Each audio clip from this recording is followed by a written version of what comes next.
What's up? What's up? What's up? Come on in. Let me make sure we good with this, man. Let me get my headphones. Check me up in the headphones. Here we go. Let me make sure I'm good. Let's get it going. Welcome on into the Barbershop. It's your boy G. Bush. Happy Thanksgiving to everybody out there, whether you're on YouTube, whether you're on Facebook, whether you're on Instagram, whether you're on Twitter, and you watching the Barbershop on a glorious Saturday morning. I hope you and yours are out here thankful. I'm thankful for y'all pulling up on me. I'm thankful for this great day because we gonna have a great show as usually. And first and foremost, let me go ahead and show y'all and let y'all know what we on. I told you, listen, when you sipping and you got to sip in a specific way, we live. Here, you got to sip in style. You see what it is. You see what we working with. When you sipping on the haters, when you drinking your Kool-Aid, when you got the Kool-Aid got to have the wrist up now, man. Listen, you see what it is. The Kool-Aid Mafia is in the building. Yes, indeed. I told you we wasn't going to play with you. Wrist up at all times. The Kool-Aid Mafia is back. We got a lot to get to today. Here's how we're going to start this thing off. Now, usually I would come on here and, I'll give you that sermon on a Saturday. But today, we got to get scientific with it. We got to get scientific and surgical like we always do. We got to let them know why it is. I told you guys, this is why people pull up here. I ain't been wrong. I told you that people would rather talk about narratives than any football. The game has become gossip and tabloids. This is the New York Post. Don't say anything about, I don't want to get sued for the New York Post. Allegedly, I'm just saying your stories are sometimes a little crazy. They're out there a little bit, my opinion. But this is getting like the tabloids. This week, in the world of sports, the Cleveland Browns come off a victory where Myles Garrett was dominant. The Cleveland Browns come off a victory where Shedeur Sanders did something that no other quarterback has done in almost 25, 30 years, which is win his first game as a starter. Your rookies accounted for basically all of your yards passing and all of your yards rushing. And the Cleveland Browns were, if you look at this game, were dominant from start to finish. Might I add, they beat the team that y'all told us the quarterback over there, the backup, Kenny Pickett, was the guy. So how big of a lie that was. Shedeur Sanders came out here and did what he was supposed to do. And I've made my media runs all over the place, right? I've been on UCSS this week. I was on with Quincy this week. Shout out to the interview. Go check it out. It was an hour long. We kind of talked about some of these things. We were on Ultimate Cleveland Sports Show. We was talking about some of the same stuff with people asking the questions. And I told you this from Jump Street. How is it that we talking about the field? We talking about what's today. We talking about what's going on and what we need to do to get better and get more wins and get more victories.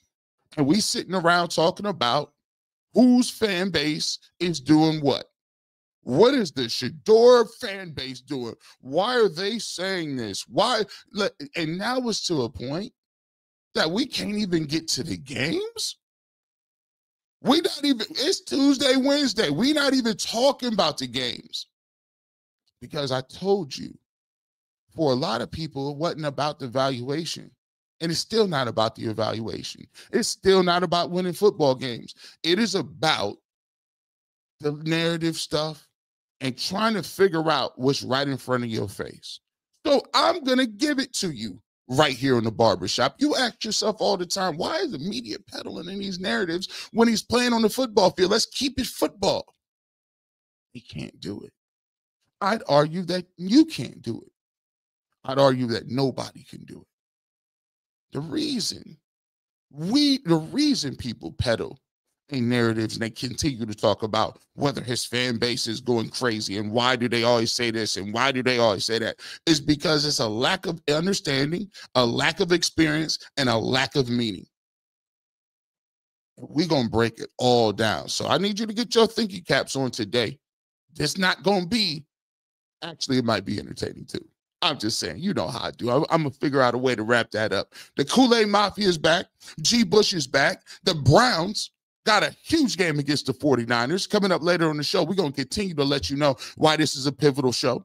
Because like other people, I will break this game down, and I'm going to tell you why exactly the San Francisco 49ers game has another opportunity to catapult this team and to put them in a different perspective. And if they win this game, oh, it's going to be some uncomfortable folks.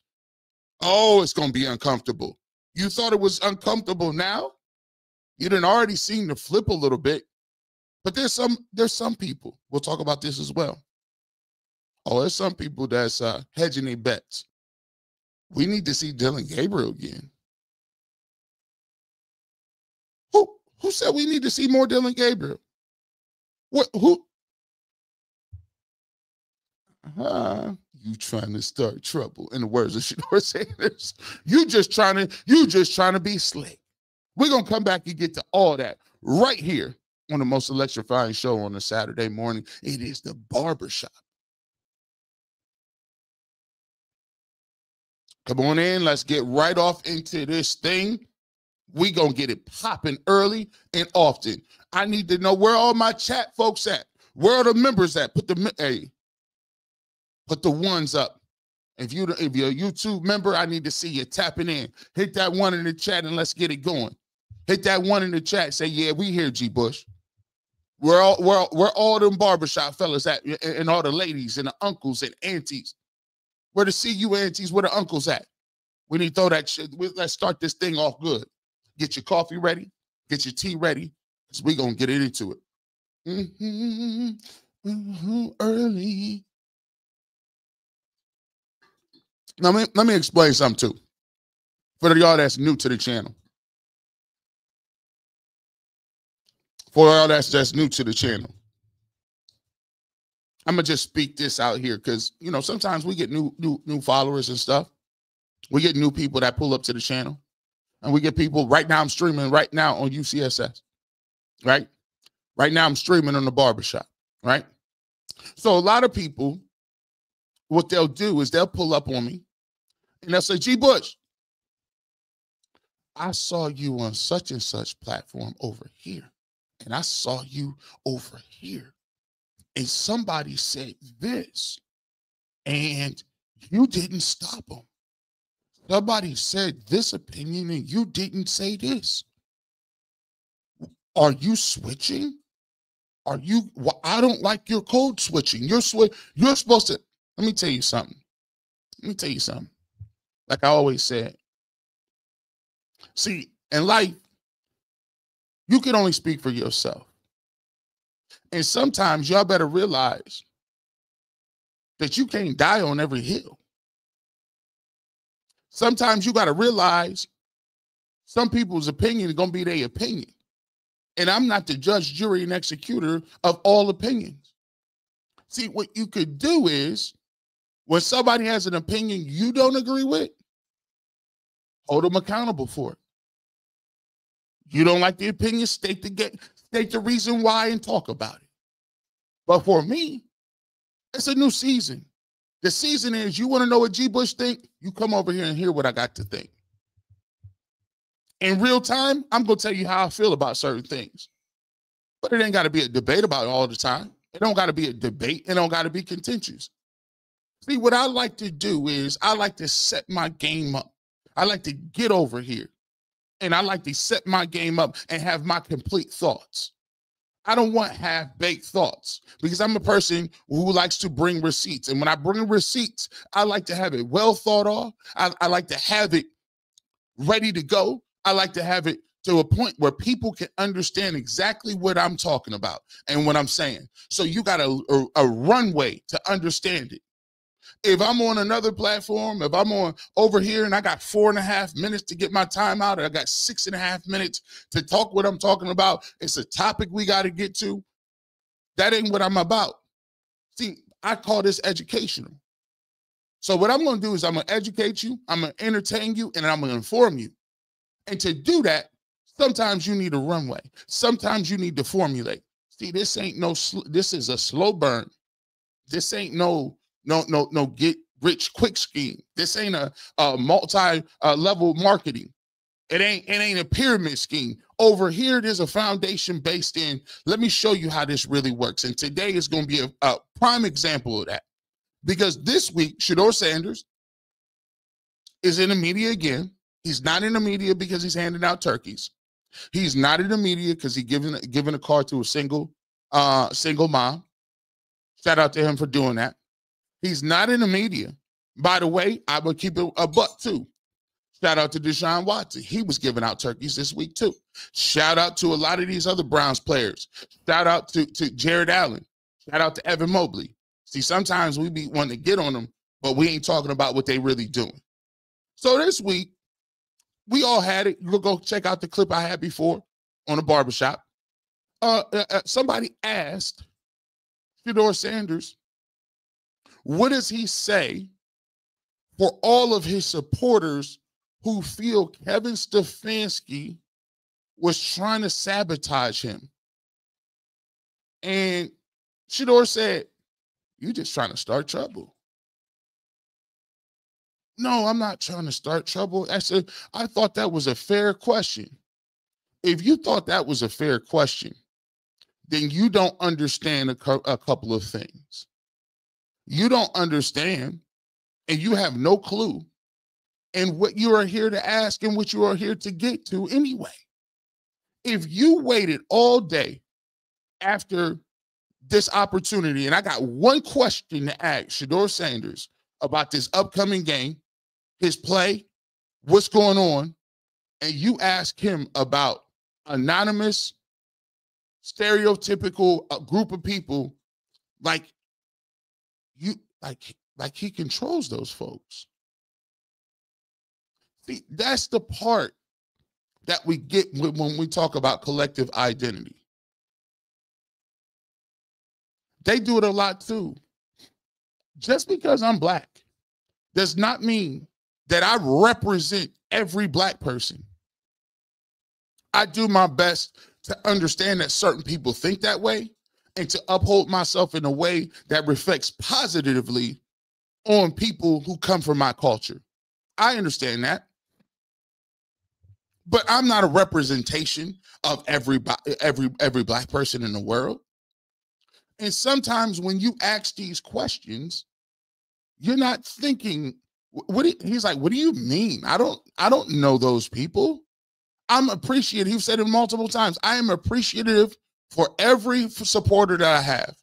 I'm appreciative, whether it's the president of the United States or somebody who just likes that was, follow me in Colorado. I'm appreciative. But you act like I can control what they say. And that is another problem we got. We've always had this thing. And this is why we talk about culture. Because you feel that we one or two represent everybody.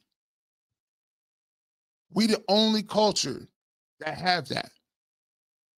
Right? We the only, they'll say, oh, listen, you guys are represented by Martin Luther King. Okay? You guys are represented by the Honorable Mr. Farrakhan, right? Or they'll say you represented by Jesse Jackson, or you represented by Obama, or you're represented by Jay-Z or Beyonce. You're represented by LeBron or Michael Jordan or Magic Johnson. In our culture, we got 4, 5, 6 people that they deem the leader and then put all of the weight on their shoulders as if those people speak specifically for everyone. They sometimes do it over here. I'm like, I don't speak for everybody. As a matter of fact, when you come on my platform, I encourage you to have your own thought process and understand what we talking about and formulate your own opinion. I'm the only person that has no problem going back and forth with people on my platform at all. Whether that's somebody who don't agree with what I'm saying, I don't silence people. I read super chats all the time with people that don't agree with me. But you say this. Let's get G. Bush, what you saying. Those narrative-based ideas are not just based in what the media is talking about with Shedeur Sanders. I'm going to get to the root of it. And it's scientific. See, people need narratives to fill in the gaps because sometimes it's a lack of understanding and it's a lack of experience and it's a lack of, hey, I don't understand the meaning. I don't understand this right here. I don't understand the culture. I don't understand the music. I don't understand none of that. I thought this was crazy. Take a look at this video. Take a look at this video. I think it'll be find it very fascinating. And he wrote about this concept of Erickson described. All right, here we go. There's this. Make sure we get all this. Let me take this down so you guys can see. Let me take it down so you can see. Which camera? Oh, there we go. Here we go. There's this famous developmental psychologist named Erik Erikson, and he wrote about this concept of identity. And Erikson described it as this kind of pattern in the brain that gives your life a sense of purpose and unity and integrates your past, present, and imagined future. And like, okay, that all sounds good, but like, what is it? And maybe a few months later, I'm still thinking about this problem, this question, and I'm thinking, well, maybe it's a story. They integrate past, present, future in the sense of beginning, middle, end. Maybe people are walking around with stories in their heads about how they came to be, where their lives are going. And these stories are partly based on fact, and they're shaped by culture and all that kind of thing, but they're also made up a little bit. And we start to work on the story in our teenage years, maybe early 20s. We continue to work on it throughout our lives. We're all authors creating meaning in our lives through narratives. That is fascinating. I'm going to run that back for you.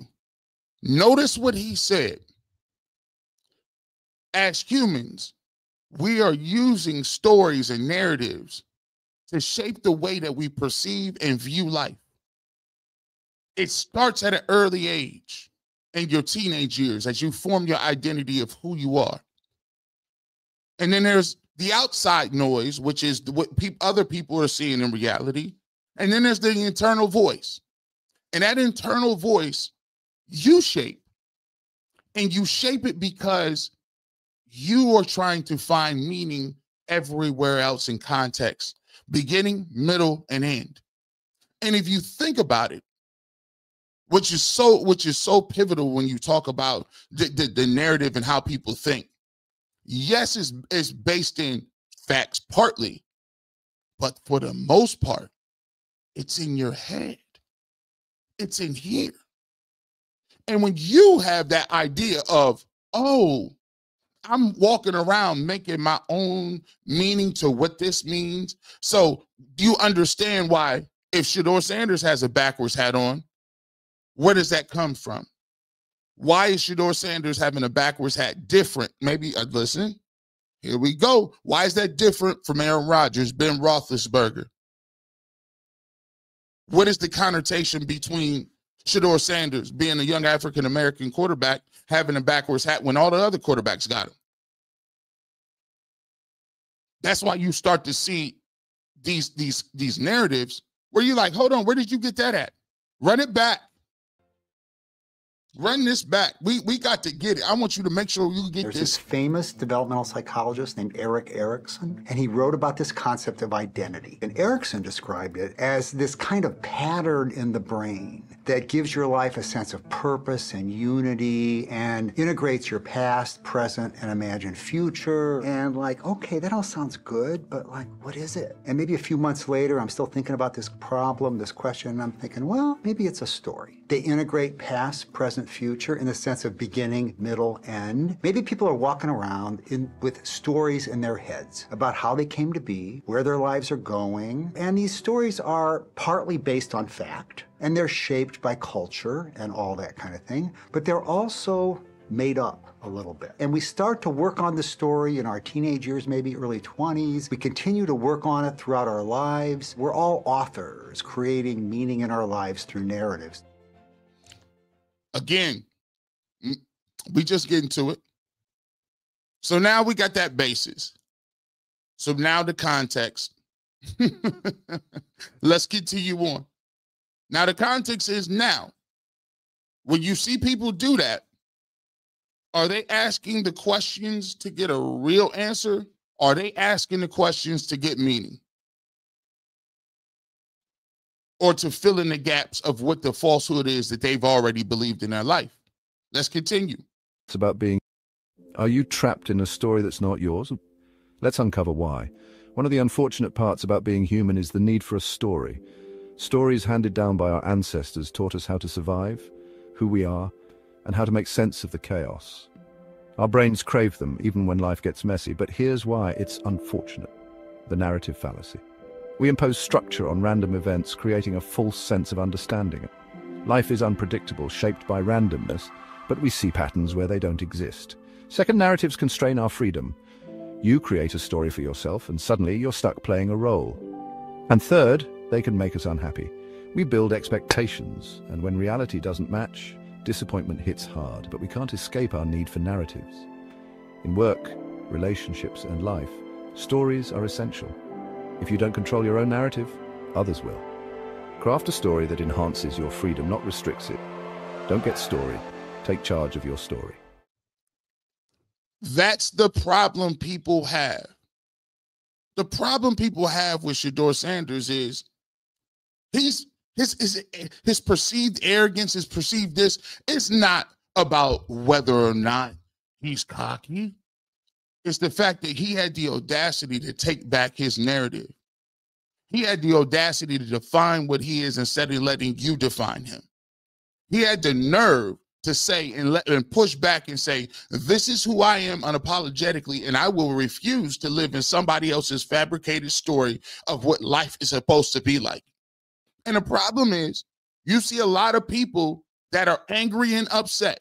You say, why are you angry? When you say this, why are you mad that he got people that support him? Why you ain't got no problem with when people is running around here supporting every politician they want? You said you got the right to vote for who you want, right? But you mad because folks won't. What you talking about? See, but that's the thing. If you create the rule system it's okay for me to do it, but it's not okay for you to do it. It's okay for me to blindly follow this person and blindly do this and do that. But guess what? It ain't for you. We create stories because it gives us a comfort level. It is the exact same reason why it seems like they cannot let go of narratives that have already been disproven. Albert Breer was on a radio show. He said there was all of these rumors out here about Shedeur Sanders not riding the team bus. Put a 1 in the chat if you heard that. Yeah, it's gonna be a tough sled in the AG Bush. You kicking. He said Shedeur Sanders, there was rumors acting as if he was so uppity and so big time that guess what? He didn't ride the bus. And like all astute people out there that rocked or watched Shedeur Sanders, that watch Shedeur Sanders, they came back and clapped back with multiple clips and footage of Shedeur Sanders on the bus with his team, operating with his teammates, and his brother is taking the footage. Now, that, sir, I'm going to be honest with you. It's not an opinion. That was a lie. I told you the internet lives and we see it, understand it. You keep thinking this is why this is devious. Because think about this. Think about this. If there was nobody who was doing that, calling it out, people would just get away with it and keep doing it. If there was nobody saying, hold on, this is documented. How you gonna say this? And this is the biggest lie in the world. It's documented, it's on tape. And this is the problem that I have with most people, and a lot of people is you done ate at the table so long that you literally believe that you are the truth. You believe that whatever I say in my mind, in my narrative and fabricated life, that is the reality. Because I said so. And we are the ones that dictate what goes on. We are the ones who dictate what's written. We are the ones who dictate what happened and what I write. And I might be in a mood. But let me just get back to it. G. Bush, who are your sources? Who are your sources, G. Bush? All them damn people that was sitting on the sidelines saying that was the best throw I done seen. Who are your sources, G. Bush? Tell us your sources. All the people that said, oh man, that was one of the greatest throws I done seen. All of the people, who are your sources that say they want to play? Oh, it's the cafeteria ladies. Who told you he's working hard? The people that said he was running around with his iPad. Now all of a sudden the stories is, oh, well, he got hungry dogs. You didn't say nothing about hungry dogs when he wasn't getting no reps. You could have stepped right in front of that, couldn't you? When they say Kevin Stefanski is working with him 2 hours a day before and after practice, nobody said nothing about that when y'all was assassinating his character, saying he wasn't no good and wasn't working hard. And the insinuation was he was cognitively slow. He's just not ready. But the dude that's out here playing terrible is ready. Why? Because you said so? That's the dangerous part about it. This is what? 2025?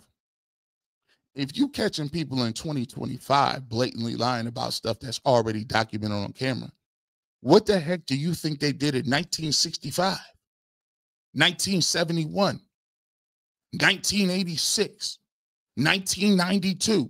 What was people doing and writing when there was no checks and balances, when nobody was pushing back, when nobody was doing it, when no diversity? What do you think they were writing and getting away with back then? But we supposed to believe that, hey, Boy Scouts honor. They're all journalists would never this is the biggest lie I've ever said. You act like you think that just because you say you're a journalist, that means that everybody is righteous and upright and they ain't got no bias, ain't got no leaning nature, ain't got no viscera, like they don't do stuff. Like they not, come on, bro. I done see people at the highest level of society, priests, politicians, presidents, congressmen, police officer, fall into corruption. And you tell me, because we in the same thing, why would somebody say something unfair? Do you think that they would?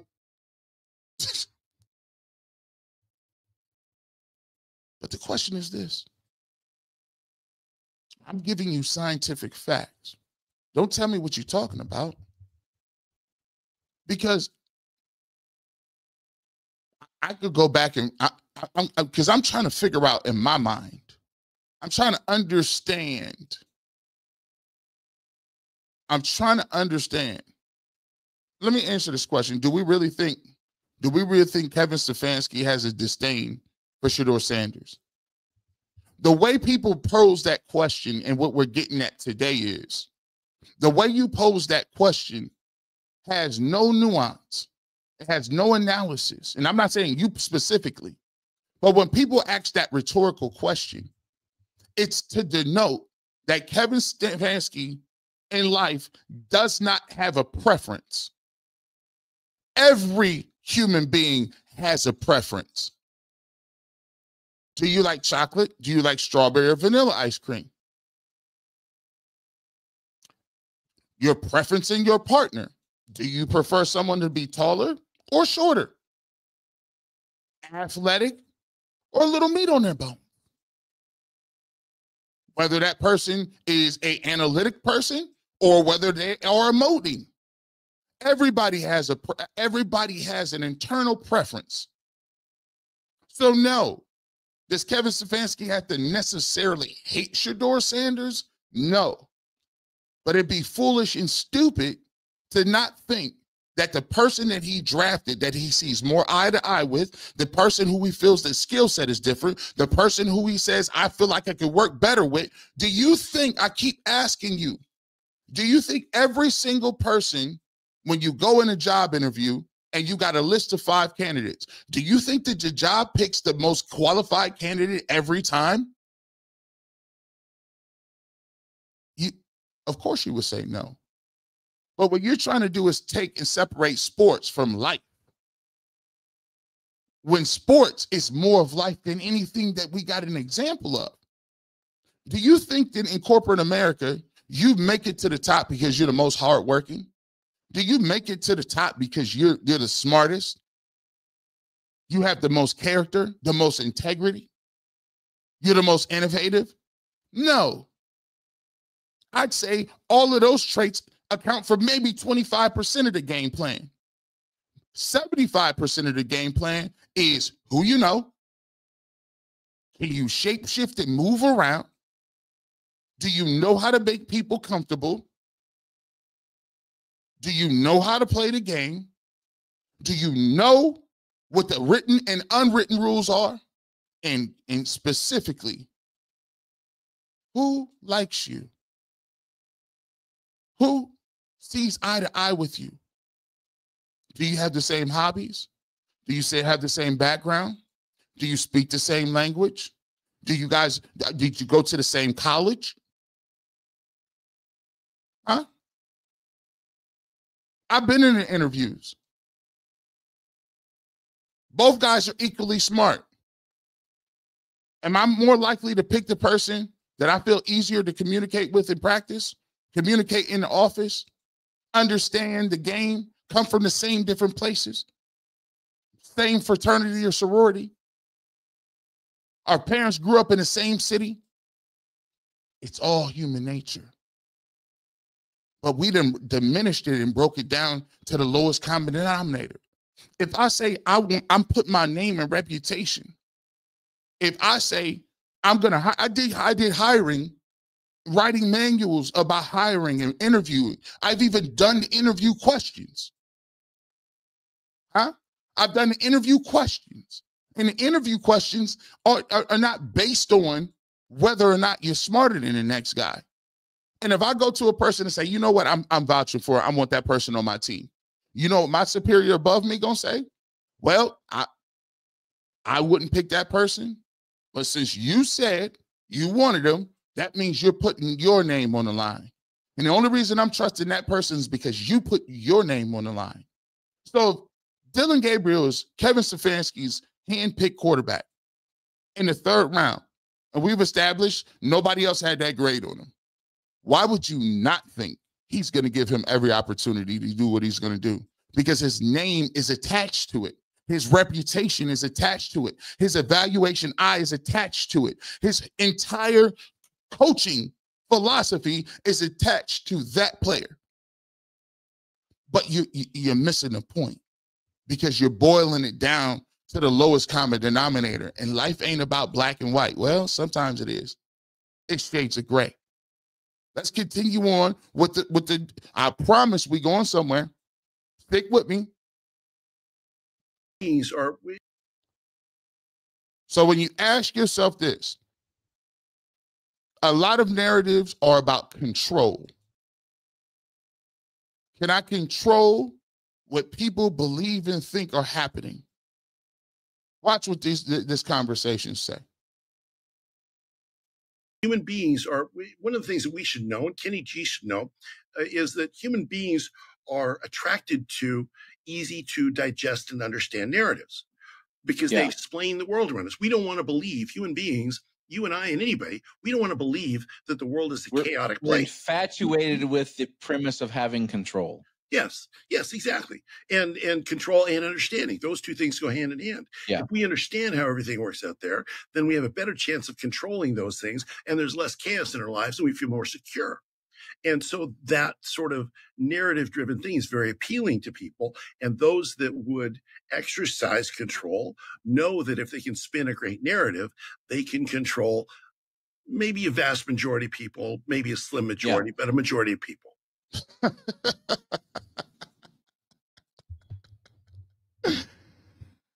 Listen to what I'm putting down. Understand it. Listen. Sometimes you just got to get the nature of it. You see what he said?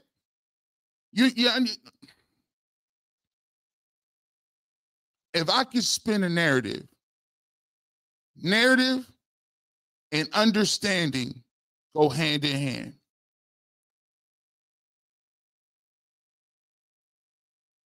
They don't understand it. That's why when I tell people all the time, they say, why is diversity an issue? Because if you're never forced to go out of your comfort zone to communicate with people who don't think, act, and look like you, you atrophy. You become a person who can't think critically. You become a person who can't think outside of themselves or their own area, their own city, their own club. You can't think objectively. You can't even go about coming at this topic and even fathoming that somebody else thinks a different way. That somebody else has long hair or cornrows or locks. Or the fact that they listen to a certain type of music, or the fact that they communicate a certain way, or the fact that I want you to answer the question the way I want you to answer the question because it makes me comfortable because that's the way I'm used to people communicating. Boy, if you don't get up out of here. See, sometimes you got to call it what it is. We don't care about no regular people. See, sometimes people exercise control and they forget that they are regular. They forget that they haven't done nothing. They forget that they ain't played the game. They forget that they ain't faster, stronger, smarter, more agile, hardworking, or overall have a level of concepts of what's going on. But we have told people, regular people, because we've included regular people, that those regular people's ideas and thoughts are higher to the people that actually have done it and dedicated their lives to it. My comfort zone is bigger than facts. My comfort zone and narrative is bigger than whatever we're talking about today. And when people can't say, I don't understand the thing about Shedeur fans, no, you don't understand that why people is pushing back on you and they never used to do it. You just don't understand. Why am I receiving so much pushback on the things that I've always done? Well, you're getting called on it now. It's a new day. You just can't write what you want and just leave it alone. You can't say what you want and just dip out. You can't just say little innuendos and lies. He wasn't on the team bus. How, Albert? How? His brother does it. His brother owns them. They own a media company. He follows him literally with a camera every single day. And the fact that you felt it was good or okay to say he ain't on the team bus is wild work.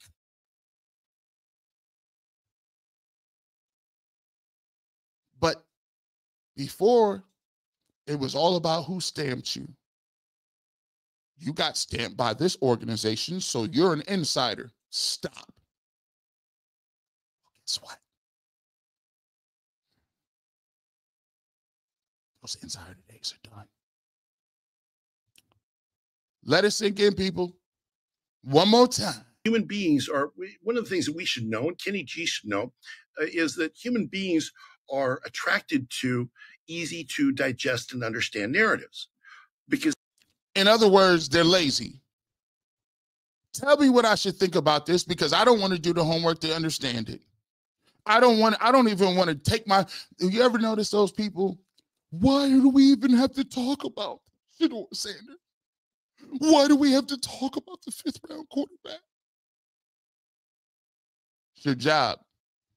If you don't want to talk about the quarterback, go work at Giant Eagle. Go be a firefighter. Go work on Wall Street. You'll never have to talk about Shedeur Sanders. They explain the world around us. We don't want to believe, human beings, you and I and anybody, we don't want to believe that the world is a chaotic We're place. infatuated with the premise of having control. Yes, exactly. And control and understanding. Those two things go hand in hand. Yeah. If we understand how everything works out there, then we have a better chance of controlling those things, and there's less chaos in our lives, and we feel more secure. And so that sort of narrative-driven thing is very appealing to people. And those that would exercise control know that if they can spin a great narrative, they can control maybe a vast majority of people, maybe a slim majority, but a majority of people. And you know what I find funny with that? The person who started all these vast narratives is Brian Dable and the New York Giants. Look where he's at. Unemployment line.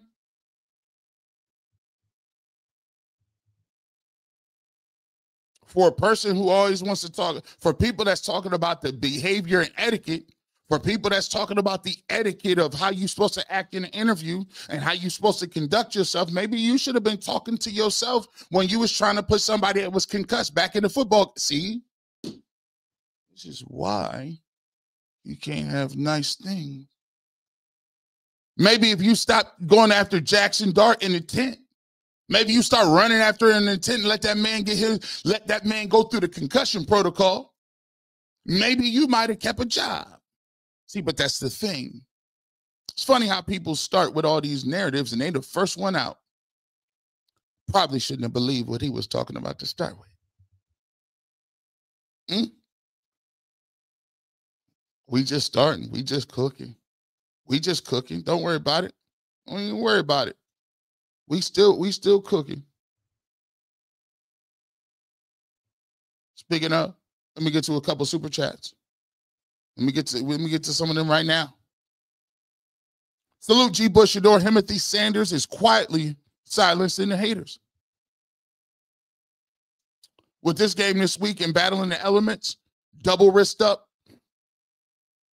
Let me tell you something. We're going to get to it later. J-Mac Too Fresh. We got that coming up later. This is a pivotal game. Because just like I said, we're going to talk about, because what I would like to do is I would like to get all this narrative conversation out of the game so we can get to what really counts, and that's on that football field. And by the way, you're going to see the energy and excitement level around the country dipping up. Because the Cleveland Browns against this team, they stripped the medals away and said, oh my gosh, I told you they was going to do it. It's just Las Vegas. They're terrible. Man, listen, I'm going to take a win against any team. I don't care. They in the NFL. They said the same thing about the Miami Dolphins when we beat them. And guess what? The Miami Dolphins then went on to smash the Bills and a bunch of other teams that they shouldn't have been playing. That's an old tale too. It's that revisionist history. You beat a team, oh, they really weren't that good. After you found out that they lost some other games, turns out they weren't really good. You don't get extra points for beating good teams or bad teams. You get extra points for winning, period. DK1028, Shedeur from Dallas. Most of us new fans are Cowboys fans, and we sip a lot of Kool-Aid. They're going to learn today, G. Bush. We here, dog, get used to it. That's another thing. I told people that this is a little uncomfortable for people out there. The uncomfortable nature is this. A new fan base, a new group of people, always, when you get new people into the mix, some people get a little nervous because we've had a monopoly on being the lovable losers. See, when you're bad for so long, the only thing we got to hold us together is our foolish pride, our hope, and the fact that we Browns fans can identify with losing and misery. So when you get a lot of new people coming in that say, listen, I'm just here to watch this. Look, I like this young quarterback.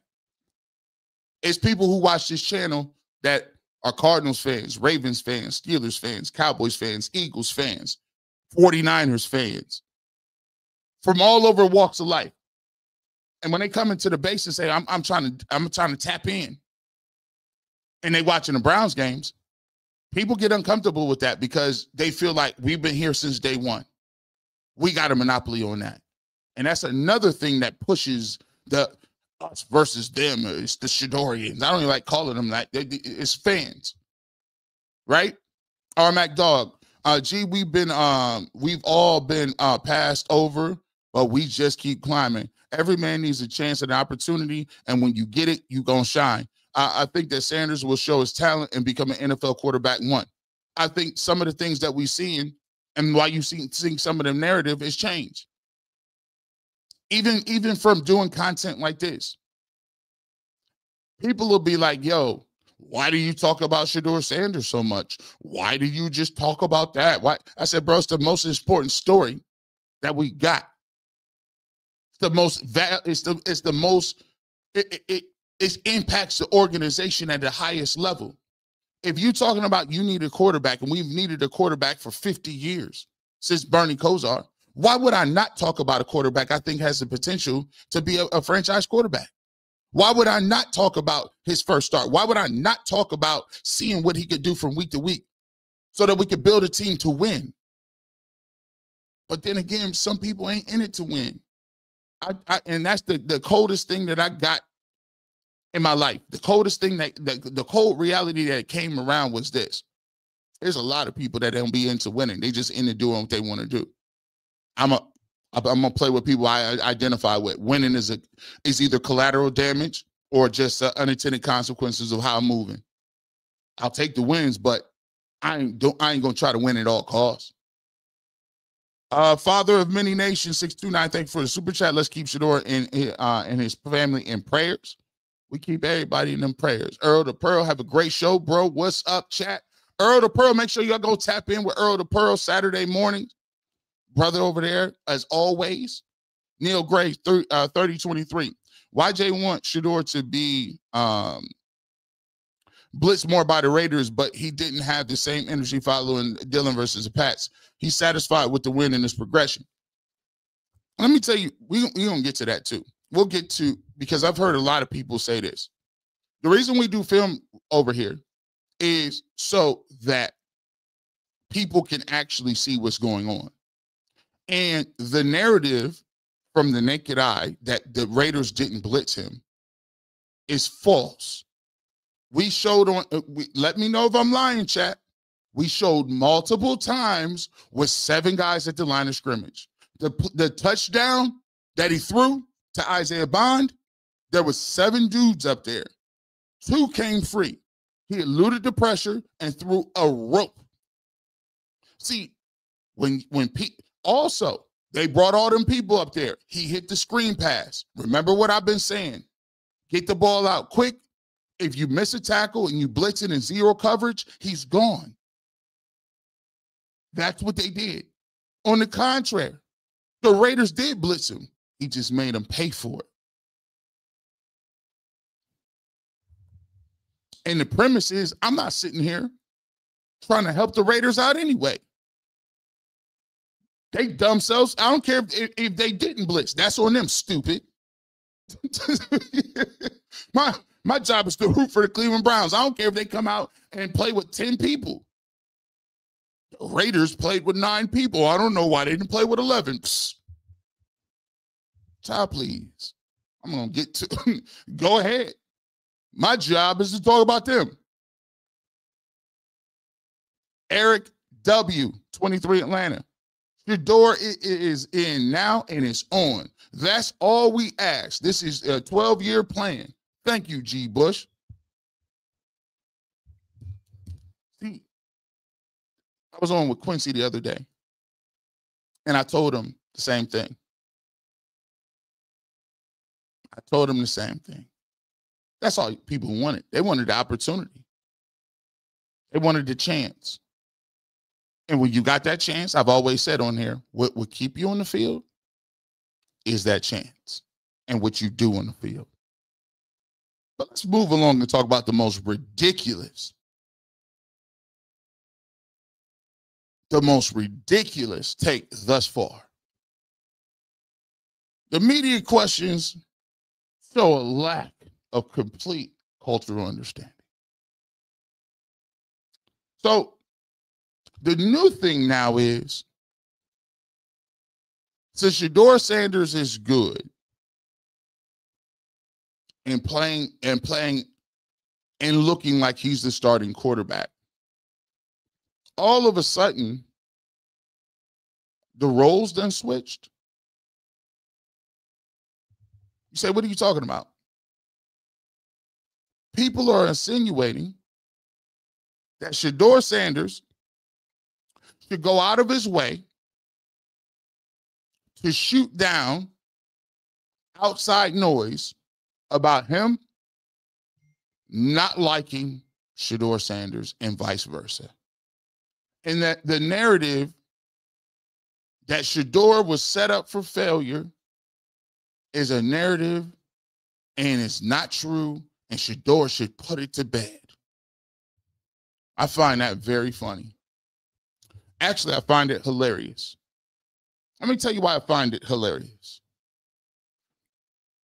Because when we talked about it a couple of weeks ago, and they asked him point blank, period, Daryl Ryder asked him, what are your thoughts on Shedeur Sanders and his progress? Kevin Stefanski said, I'm interested in now. I'm worried about getting ready for these games. Okay. When Mary Kay asks, where's Shedeur? How is he coming along? All of our young players are coming along. We're doing everything we can to get our young players ready to go behind the scenes. Man couldn't even say his name. Wouldn't he was non-committal. After every game, they asked him, Kevin, who's your starter? Dylan's our starter. No qualms, no shakes, no nothing. Dylan's the starter. Shedeur, get up there. We got to figure it out. Kevin, they moved Joe Flacco. Is Shedeur going to be the backup? I don't know. We'll discuss that coming up later this week. Well, who you going to put in? Zappy? Kevin, Shedeur won the game. What are your thoughts? He's going to be the quarterback. You know, we'll evaluate that. So let me get this straight. You can, as Kevin Stefanski, be non-committal. You don't really say his name. You don't really, you're not on the record saying none of that. But all of a sudden now, Shedeur Sanders gets in, plays, looks like, okay, he's doing his thing. After you said that if he didn't play well, he was never playing again. And we'll get to it. People still insinuating that we got to see Dylan Gabriel. But now all of a sudden, it's up to Shedeur Sanders to block the perception that Kevin Stefanski set him up for sabotage. So that's his job now.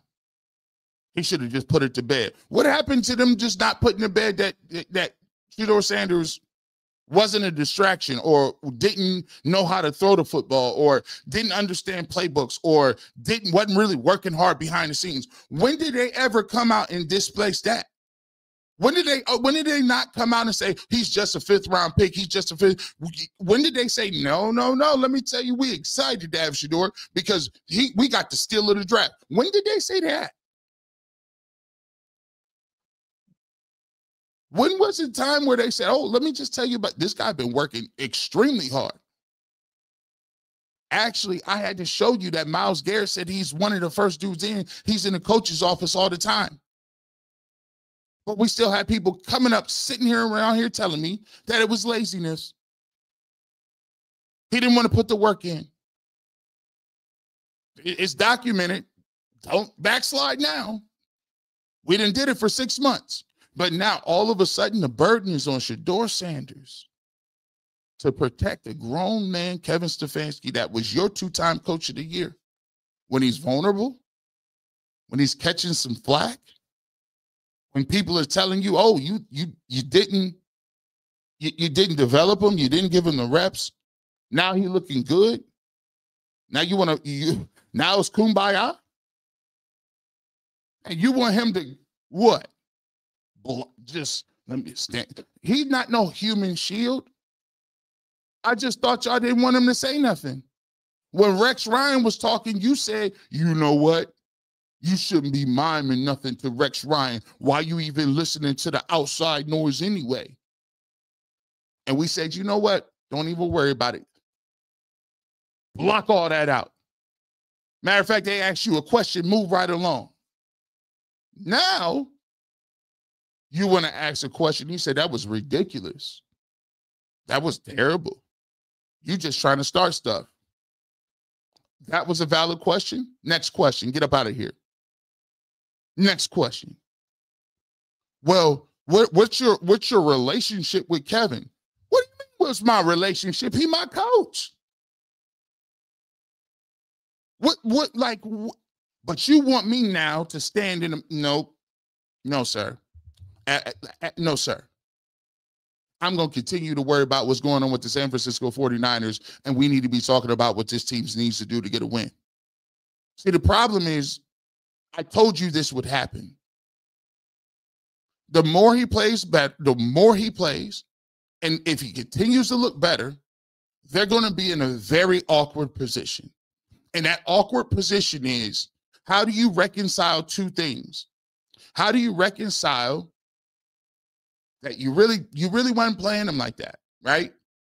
And then now, if he does play well, it's not going to be under Kevin Stefanski's tutelage. It's not going to be under his playbook. He's figuring it out with Tommy Rees.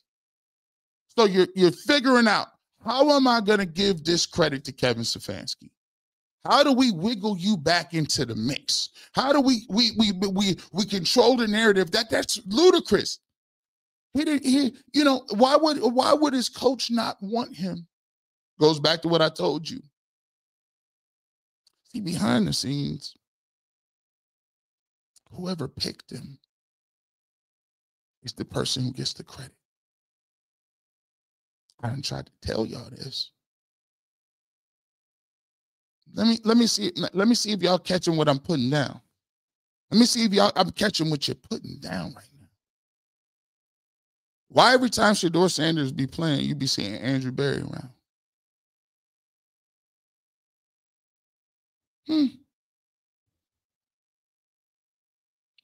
She showed be dapping him up strong. What's up, my brother? That's what I'm talking about. You know how when you be hype, you dap somebody up. That's what I'm talking about. You keep doing that. Just keep putting on. They don't even know. You be talking loud, but you be talking through your teeth. No. You be blinking all fast. You be crying out of one eye. I'm talking about. Been about that life.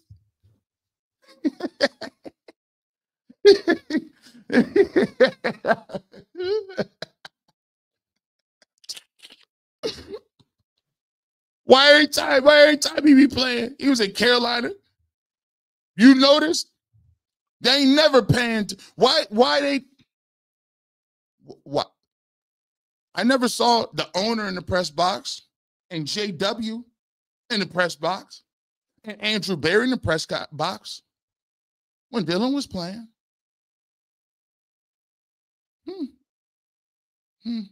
I'm just trying to figure it out. Whoever drafted him gonna get the credit. And I keep trying to tell you, I was the one that said there was a separation between church and state. See, it's all fair, love, and war. It's all good when you was winning. It's all good when you got and you pushing. I don't think he has the power like that no more, to be honest with you. Because now you begging Shedeur Sanders to come out and have a vote of confidence. Don't that seem like a power shift? It's ironic. Don't you think that's kind of a power shift a little bit, where you went from not specifically even saying his name to now reporters are asking him, could you put the rumors to bed about any friction or him setting you up?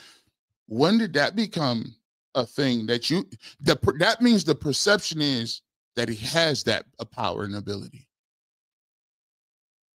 I love what he told him, though. I don't control them. And he don't. Let you know. They got their own mind. We are not a hive mind. There's some people that's going to feel the way they're going to feel. And they're going to be on you because you told them something that wasn't true. You said it was a competition, and then it turned out to be a lie. Nobody told you to offer the lie. You just said it.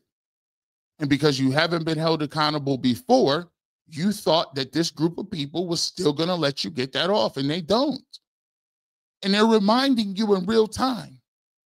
And if he continues to play good week after week after week after week, if he puts the string of things together, you're going to start to see that uncomfortable nature continue to play out, because you can't have two things.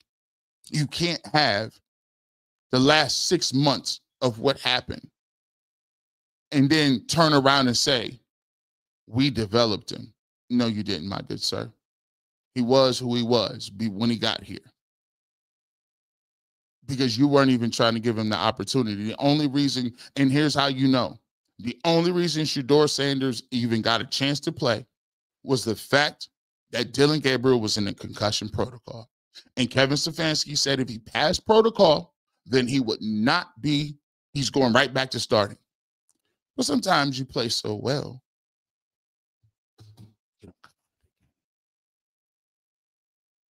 And my boys and girls, that leads us to talking about whether or not this game, this pivotal game, could be, it's a shifter. We'll get to the 49ers game in here in a second, but we get to a couple super chats. Let me take this down. Let's take this down. There we go. That halftime sports says Shedeur Sanders, sure, revenge tour. Keep doing your thing, G. Bush. You know what the best revenge is? Numbers, wins. The best revenge tour is your teammates, and I love this demeanor. I love this demeanor because the demeanor was, I'm trying to do everything that I can to get my team together. I'm here to talk about my teammates and what we need to do. And I'm not resting on my laurels. I said this about 3-4 days ago. I don't see what the big deal is, because everybody who has watched Shedeur Sanders play, we ain't been in a situation where we thought this was the highest level we've ever, like, come on, bro. I've seen him throw for 500 yards in a game. In his first game coming from Jackson State. 500. And 4 touchdowns. I've seen him throw for 400. Like, again, this ain't a nice little story. We believe that this guy can legitimately be a franchise quarterback. But if you just now Johnny come lately and you believe what everybody else tell you, and you don't watch no college football, you ain't been enthralled into the tape, then you think this is just a nice story. But that goes to show you there are a lot of people that are in this business that are there, and they're naive and ignorant to what's going on. They're not taking the time to do the research or the homework. And that's also another reason why they have blind spots when we talk about certain things.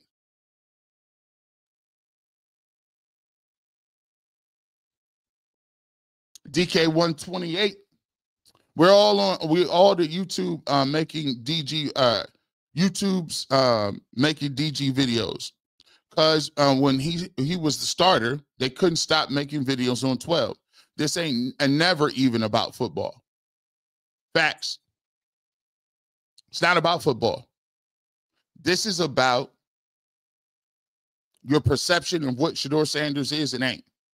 It's the exact same reason why we sit here and we're having a conversation about his supporters, when we should be talking about the defensive line. We should talk about what's going on with the Browns. What's going on? What did he do last week? What do you think you're going to do to improve? What are things to get involved with Jerry Jeudy? Hey, what kind of game plan do we got this week? But we can't stop ourselves from pandering at the trough of narrative work. I'm not about to ask about. Listen, I love all the supporters. I love that. But if I got one question to ask, I'm not going to ask no rhetorical question about something that's made up and mythical that you said or somebody outside said. Because it's never been about the football games. That's why when they win, we get to the week and they start being like, well, Vegas is bad. Well, I want to see him. I want to see him open it up a little bit. What are you talking about? I just seen this man throw a bomb off his back foot. I seen 2 chunk plays that are more than any other plays this entire year. And you're talking about they want to open it up more and we got to see? Bro, you're lying to yourself.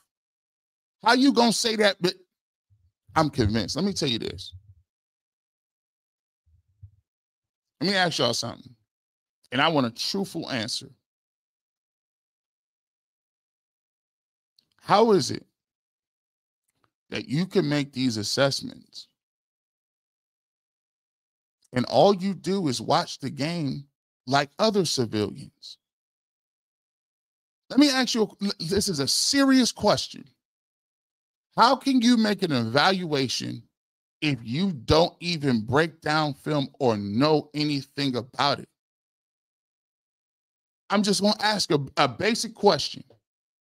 How could you make any sweeping judgments on anything based on the fact that you sit there and you watch the game just like everybody else at home? Now, if you just everybody at home, that's fine because you ain't getting paid to do this. But I'm asking the people that's getting paid, people that's got followers, people that's got microphones and platforms and big opinions. How is it that you can have an informed opinion about something and you don't know the basics of what you talking about? I just don't understand. I don't get that for the life of me. Like I just don't understand it. Patty Lee, hey G Bush, does the media know that Shedeur fans don't give a rat's ass about what they think about us? Listen, yeah, I think they got the message loud and clear. Because I keep trying, like every time somebody will say something, they just get so frustrated. Why? For what? Watch how this works. Watch this. And I'm gonna give you 2 examples. When Tim Tebow was playing, and Tim Tebow was going viral, and everybody was talking about Tim Tebow, I was breaking stuff down. I talk about Tim Tebow and what he can do as a quarterback, mechanically, structurally, what he does good and what he does bad. You can't find me nowhere on the internet where I'm sitting here talking about I can't stand Tim Tebow supporters. I can't stand people that run around and talk about God all the time. And I just don't, I want to get away from it. You ain't going to find that, because frankly, that don't sink to me. That don't hit me. That's not important to me. My decision and my understanding of what Tim Tebow is about is based on what Tim Tebow do in the field. So my question is, why? And I'm trying to figure it out. Well, I told you with the narrative-based stuff. But at the time, I'm trying to figure out, like, why is everybody, why is this a problem? Why are you arguing with people who like to watch another person play? And then it dawned on me. Comes back to control. And people do not like to be out of control. But the Shedeur fans, they ain't worry about y'all. You don't really have a bear. That's the funny thing. They don't have a bearing on your life. Like, Shedeur fans is, I don't care if you say don't talk about him, whatever. They're gonna do what they're gonna do. Swanson Family Farm. You're doing great work this morning. Social scientist G. Bush, thank you so much. I appreciate you. A lot of what I try to bring to the table is not just emotional nature. It's not just football. I try to be a well-rounded individual that give you some context to what I'm seeing. And so when people ask these questions, it's not about whether or not it's a fair question. It's about why do they do this? And giving meaning to those out there who ask the same question, like-minded people. I always wanted to know what makes us tick, what makes us react the way we do, what makes us go, what makes us popular or negative, or it's all based in the human nature. It's all based in social sciences. But then again, I try to bring that to the table. I try to be that's what I try to do. That's why that when people say, "Oh man, it's kind of hard. I can't talk to G. Bush because, he rambles so much." And then some people in the comment section will tell him, "Bro, you just don't understand what he's saying. You just don't get it."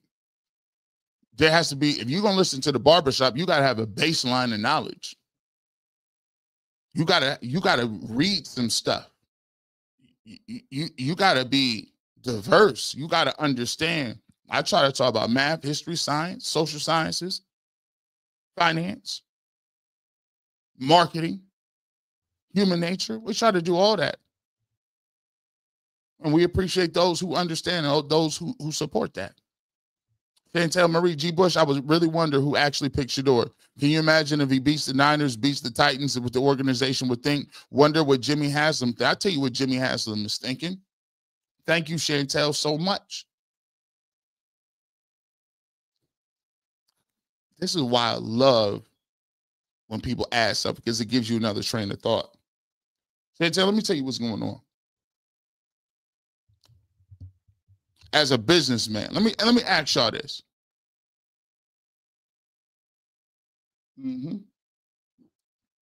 Jimmy Haslam is a businessman. He's a businessman. Jimmy Haslam is running a company, and he has people in positions to make certain decisions. Paul D. Podesta was one of the big main people who was making decisions, and they told him to get to walking. Because he looked around in his organization and he said, I got Dylan Gabriel playing. Who picked him? He don't look like, when you got Dylan Gabriel starting games for you and your peers and your fellow owners is coming out. Understand this.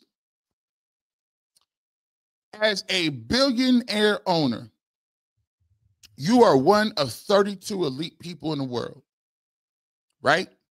And when you are competitive, and I know all billionaires are competitive, because if they didn't, they wouldn't be where they are today. If you were one of those billionaires, the only thing that you have that's a one-up or something that you can say I'm the best at is you can say, I got the most money. But guess what? After you get $1 billion, you all got the most money. What's the difference between $1 billion and $1.5 billion? Nothing. You can still buy anything you want at any time. You're all owners. But the thing that hits different is, are you winning? See, Jerry Jones got Dak Prescott. Look around. You think Irsay and the Colts, right? Irsay and the Colts, he passed away. His daughter took over. And they got 9 wins, 10, 11 wins. Huh? Lamar Jackson and them, Josh Allen. You look around for place to place. And they got quarterbacks. And you sit, you go into the games and you watching, and you got to watch Dylan Gabriel compared to Josh Allen. You think they don't get under your skin a little bit? Because you want to win. Or at least you want to be entertaining. You think you want to turn on the 4 o'clock game all the time and see these other quarterbacks and teams balling? Primetime games on Amazon Prime and Monday Night Football and Thanksgiving, your team ain't never in the spotlight. Your team ain't never mentioned. As a matter of fact, when you had Deshaun Watson, everybody hated your team, even your fan base. So when you are sitting here and you got a stadium opening, you trying to sell licensing, you trying to get your stadium going, you trying to get bids for the Super Bowl, and here comes in a person who Kendrick Perkins says is more famous than Obama, and Shedeur Sanders. He has a diverse fan base.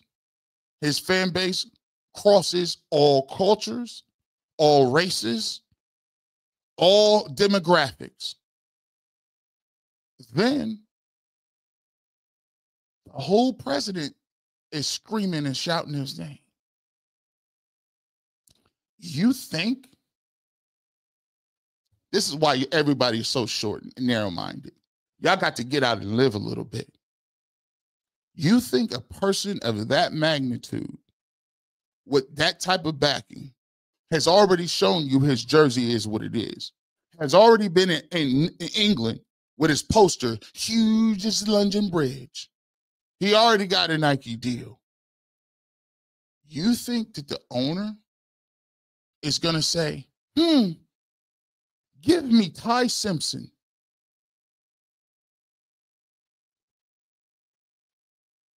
Give me Mendoza. Even if these dudes can play, as a billionaire, you ask yourself, hey, I just saw this kid play and he looks good.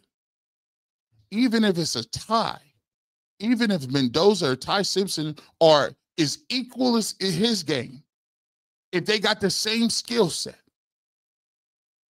they'll never be as popular. Ever. Never. You're not as popular as Beyonce. You're never going to be as popular as Taylor Swift. You're never going to be as popular as Elvis. You're never going to be as popular as Michael Jackson. It is what it is. You could be a great artist, but you're just not getting there. And the calculus from any owner, any rich person is this. If he actually play, you know how many tickets I could sell?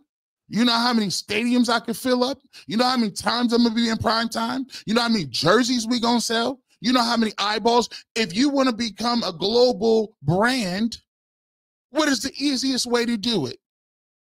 Drafting a guy named Mendoza or Ty Simpson? Or pushing your chips in on a guy that might actually be able to play in the 5th round, that got a made-up crazy story, who's one of the most famous people in the world? Remember what I told you about identity? Remember I told you what our understanding and how it works? Well, Chantel, the part that people don't get is he feels he's sitting on a gold mine. Why do you think they haven't traded him? Why do you think they traded Joe Flacco? Why do you think Kenny Pickett got moved? Why do you think Andrew Berry is sitting there and they're panning and showing him? Because they know it too.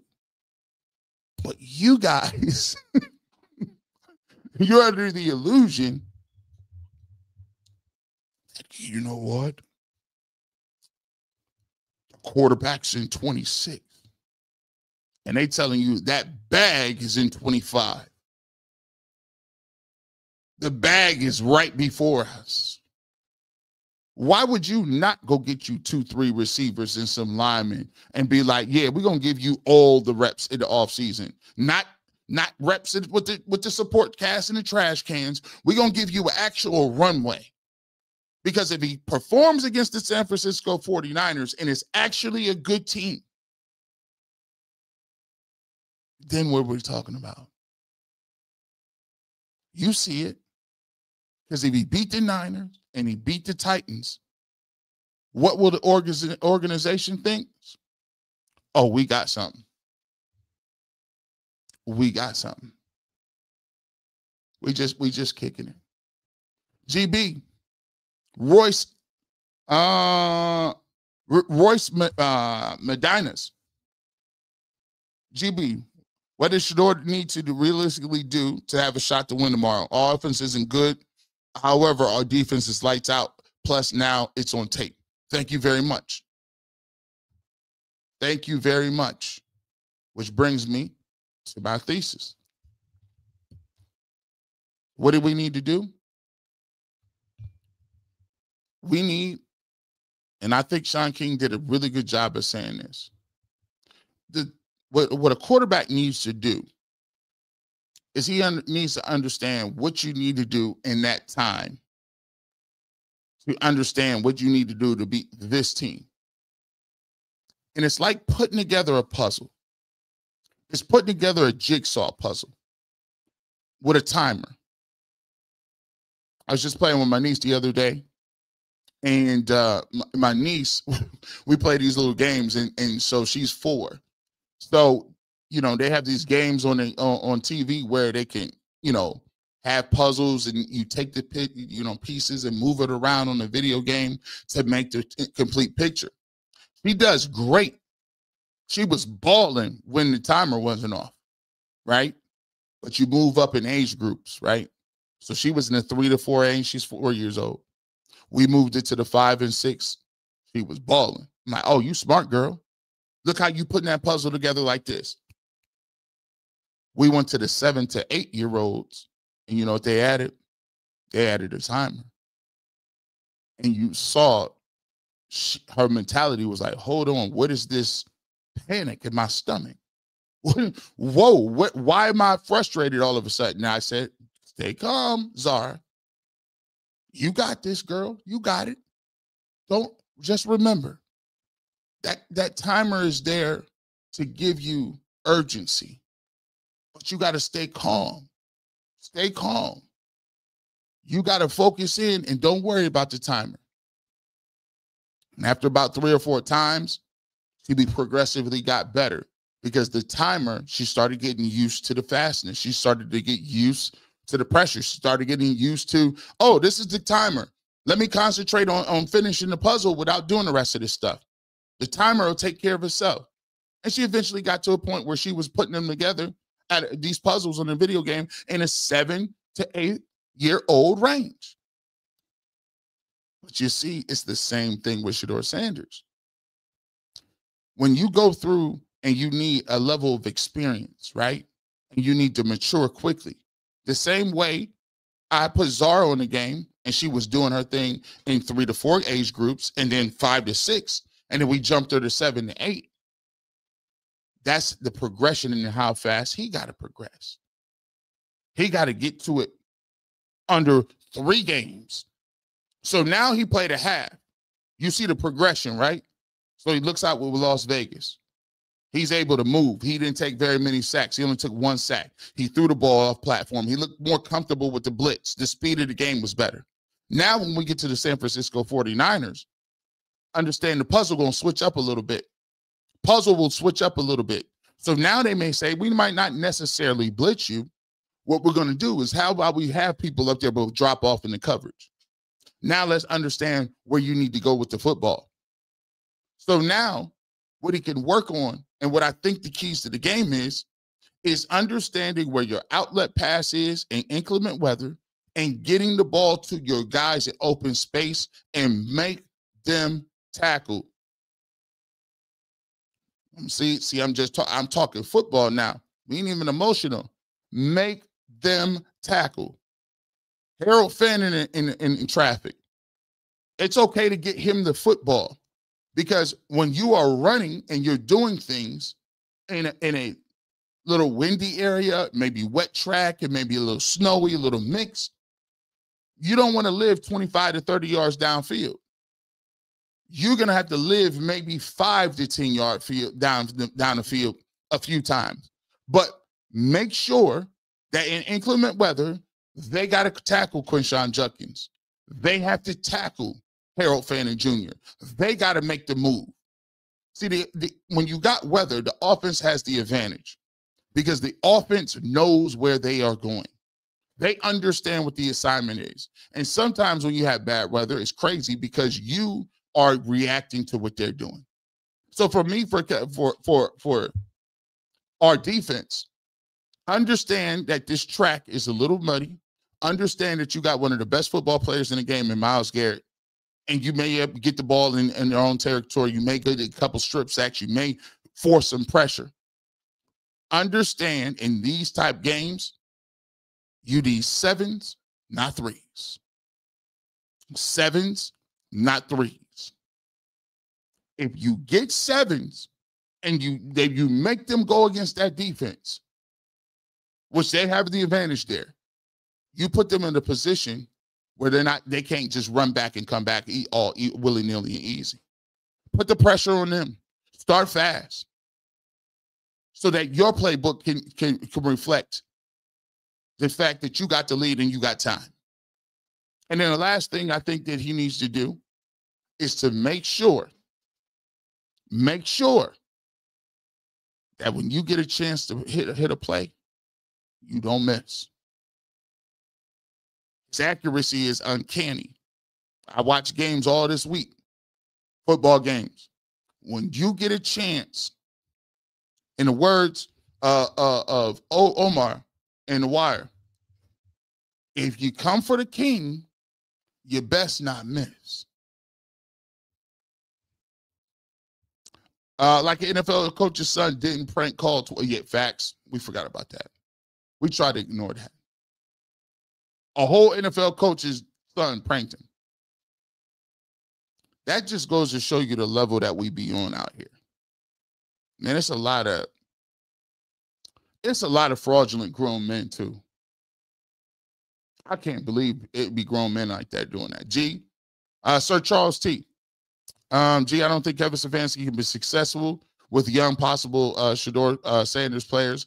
Baker got cocky, but that is on Kevin Stefanski. If Baker really saw Kevin Stefanski as a leader, Kevin Stefanski could have gotten through to him. Kevin Stefanski just gave up. You know what, Charles? Here's the thing about this, and thank you so much for the super chat. I always tell people that part of being a coach is not just about X's and O's. Part about being what a coach is communicating, motivating, leading, guiding, shaping, molding, building a relationship. And a lot of these people don't be understanding that it is key. A key part of building a relationship with somebody is to get the most out of them. They don't even get it. And to your point, when Baker was here, Kevin Stefanski could have did a much better job of establishing a relationship with Baker Mayfield. But this be the problem. Instead of working with what you got and doing what you need to do, you talking about, I want my guys. All new coaches fall into that trope.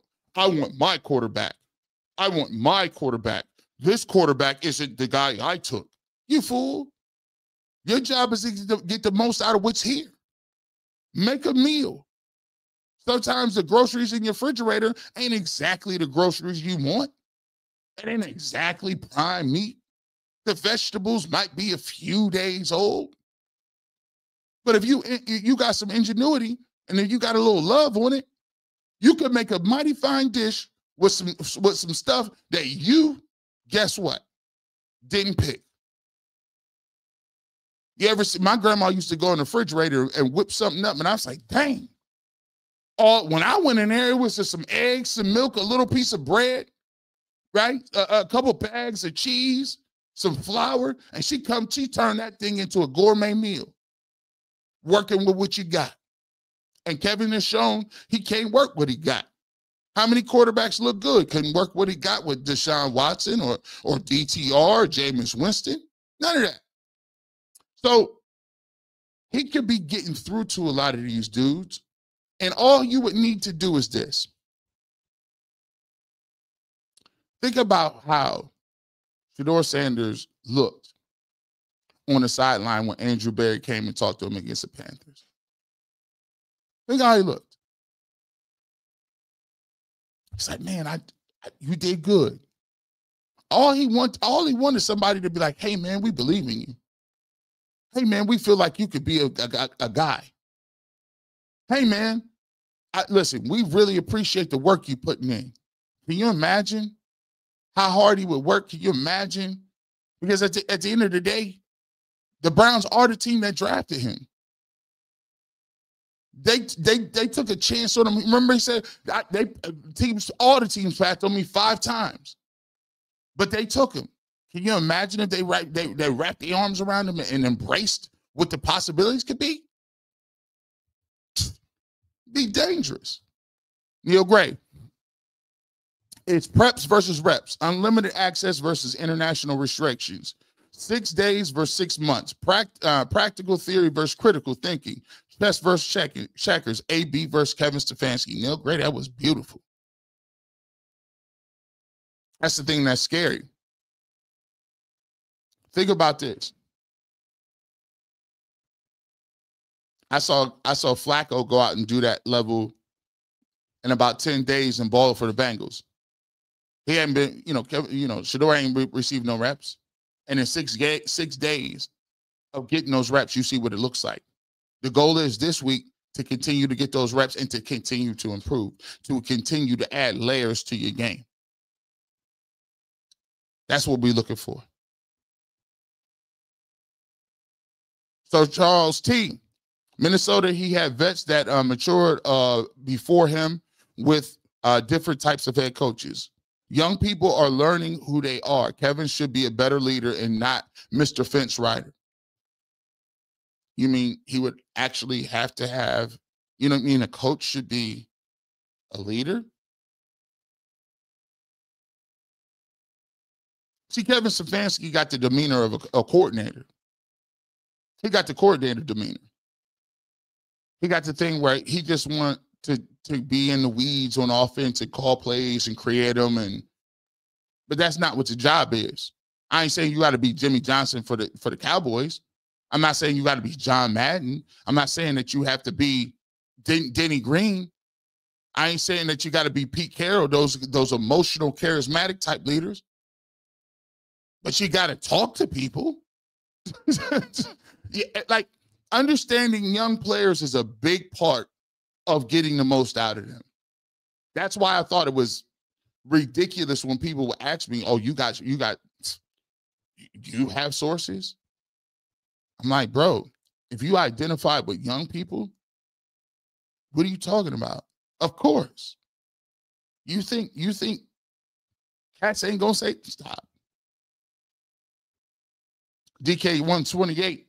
Truth be told, they're mad because Prime went to Canton, Texas, and brought up all them folks land for his family. No, Sanders has to work, and that's here's another thing too. He said, Shedeur said that too. The way I grew up, he said, no, hold on. I grew up at a 30,000-foot home. I'm not saying that. We want to play football. We've always been blessed financially because of who my father was and what it was. But you bring up a point. You know, the most dangerous person in the world is a person that says, get off my lawn money. What that mean? When you got enough money and you got enough access and you got it and who you are, you start figuring out about people real quick.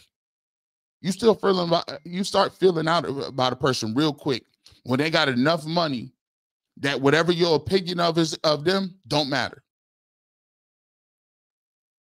If you got more money than you ever gonna spend in your life, you're gonna find out real quick what people think about you. Because if you got an attitude, I don't got to deal with you.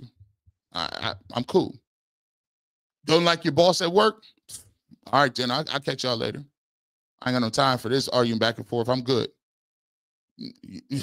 You're looking at people that want to argue with you on Twitter. I'm not arguing with nobody on Twitter, and I got the most money I've ever seen. We not even gonna get to that. So that's a threatening place to be when you are a person and you want to have a certain level of control over people, because at the end of the day, they look at you and you look at them like, oh, I don't need y'all to do nothing for me. I'm playing football. I'm playing football because I want to and for the love of the game, not because I got to. See, this ain't the little story where I'm trying to get my mom out the projects, or I'm the first generational athlete that went to college, or all my friends grew up on drugs or got shot or killed. Nah, this ain't that story. I've been straight. And if I don't play another game in my life today, I'm still going to be straight. That is very threatening to people, because you got get off my lawn money. I don't got to pay attention to what you talking about. Charles T. Good leaders in every profession know how to cultivate young talent, how to get through to all military, sports, or corporations. Young people need help. Kevin Stefanski fumbled Baker, might be fumbling Sanders. I actually think if he keep playing, Kevin Stefanski fumbled himself. Why do you think they can? Shedeur, could you put these rumors to bed? Just put everybody at ease and just say Kevin and you are kumbaya and everybody sees eye to eye and he's the best coach. I'm worried about the 49. See, that's the problem Kevin didn't see. Kevin, you fumbled yourself. You didn't have to do this. You could have hedged your bet. I always told him, hey, we got two young quarterbacks that the Cleveland Browns are excited about. I come to work every day excited about working with Dylan Gabriel and Shedeur Sanders because of their various skill sets, great human beings, work hard, and we lucky. Spoiled. We are lucky to have these guys here. How hard is that to say? I could have wrote it up for you, bro. And you wouldn't even have been here. Beautifully blessed. They hate Shedeur supporters more because we come with receipts and will defend them to no end. Nephew covered. I tried to tell him. I say, to a certain extent, they get off the lawn too. I said, what you guys don't understand, I'll be trying to let them know. There's a certain thing called collective identity, right? And I try to explain to people, let me know. I don't want to speak for everybody. Let me know if you can identify what I'm about to say. So when I grew up, my brothers is close. When I say close, if I go out to eat, right? I go out to eat. And my brothers don't have no, say for instance, they ain't payday or whatever. And if they ain't had no food to eat, then we all not going out to eat. That's today, right now. If I go sit down in a restaurant and my brothers ain't got no food or no money for food, then we all ain't sitting down.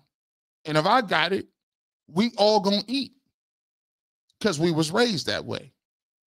You never sit nowhere and have a plate of food and your brother over here hungry.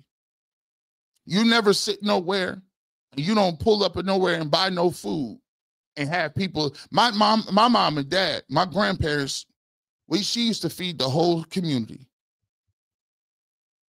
I used to think that they was rich because my grandfather would always invite so many people inside his house. And everybody got a plate. Kids from wide and far used to come. Wasn't nobody a stranger at his table. My grandfather always say, one thing you're going to realize is we going to eat. He was right. He worked in a factory his whole life, and he never turned nobody away. So we grew up in a way where, you was forced to have a sense of community. And if that's people you don't even know or strangers, what you think for your family members, right? And for a lot of people, the community raised us. Some people didn't have no mom, didn't have no dad. So it was Aunt Cindy or Aunt Velma or Aunt Barbara or Aunt, whoever is in your community. We all got them. We know folks that your Aunt Esther, she took care of 6, 7 kids, right? You got sister so-and-so or uncle so-and-so or reverend, they was always at the church, always doing something, always giving out something. And they was always looking for people, always looking out, because the community kept them together. It was the community. They didn't have moms and dads. They didn't have everything. So you had to have people that was pitching in here and there, giving this, giving that, giving this. So when I talk about collective identity, what you guys don't understand is they literally see him as their family members, which is tough. Because again, it goes back to the culture, the community. This is why the barbershop is pivotal, because I'm sitting here trying to kick game to you and let you understand. See, if you would just watch the barbershop and you would just watch it and internalize it, you would realize, oh, I'm learning about other people. I'm actually learning something. And you would get it, because you would understand they don't just call him nephew or uncles or aunties, or that's in the culture. And for them, you don't let nobody talk about your family. If we in the street, maybe I'm tripping. If we in the street, 3,800 people in here, hit that like button. I'm preaching to some folks. If you in the streets and you leave the house with somebody, what's the rule? You left the house with somebody. When you come back, who you better come back with? If you know, you know. Put it in the chat. You don't leave the crib with your brother, your friend, your cousin, and then you come back home by yourself. What you talking about? Y'all left together, you better come back together. How many people know if your friend in the wrong, if your brother in the wrong, you ain't gonna let him get jumped? You're gonna have to, I'll figure it out when I get back to the spot. Yeah, you was wrong for what you did, but I'm not gonna let you come in here and get the brakes beat off of you, because that's your brother, right? That's your people's. No, we're not doing that. If we sitting at a restaurant and you hungry and I got a pocket full of money, we all eating. That's bare minimum. That's bare minimum. I actually, look, there's rules to engagement. And so that's what I'm trying to explain to people, why it's like that and why it's nephew and this, because we've always dealt in the community. That's always been a signal. That's always been what it was. So that's it. And they mess with him outside of sports. As for me, I already said this. Shedeur Sanders, if he don't do nothing here, if he flames out, if he don't play, people say, well, you do all this content. What are you going to do? What are you going to do if he's not good or not this? I said, bro, my job is from week to week to talk about what's going on with the games. If he plays well, I'm going to say he played well. If he played bad, I'm going to tell him he played bad. But that ain't got nothing to do with why I resonate with him, because I believe I'm more into what he's doing for his people and his community more than anything. I don't care nothing about, listen, it's a football game. What you doing for your people outside of this? What you doing for disenfranchised? What you doing for these young kids? What you doing for single moms? That's what I respect. That's why when I said, shout out to Deshaun Watson for out there giving out stuff, doing community service. I don't care if you ain't the starting quarterback. I respect what you did for your people. But I'm just trying to let them know. I'm rambling. Don't let up, G. Bush. Kendall Campbell, 8539. Thank you so much for the super chat. We appreciate you. Greg George, what's up, cousin? By the way, this is my real first cousin. This is my real first cousin. By the way, tune in on Sunday.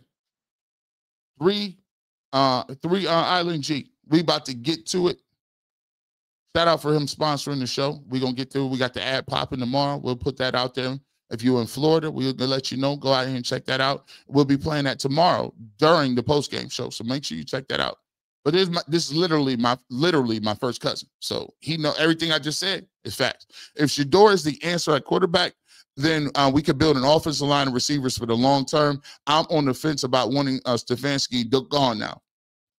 If Stefanski was smart about it, he would be, man, I would be automatically embracing Shedeur. I'd be like, whoops, we about to put him in a position. Because guess what, Kevin? He already took the playbook from you. You ain't getting that back. So you might as well go ahead and control these timeouts and that challenge flag, big dog. I'd have been a full 180. Listen, we rolling with Shedeur the rest of the season. It is what it is. If he was smart. Luck is when preparation meets opportunity. Happy Valley Farms, thank you so much for the super chat. That's that opportunity. Stay ready so you don't have to get ready.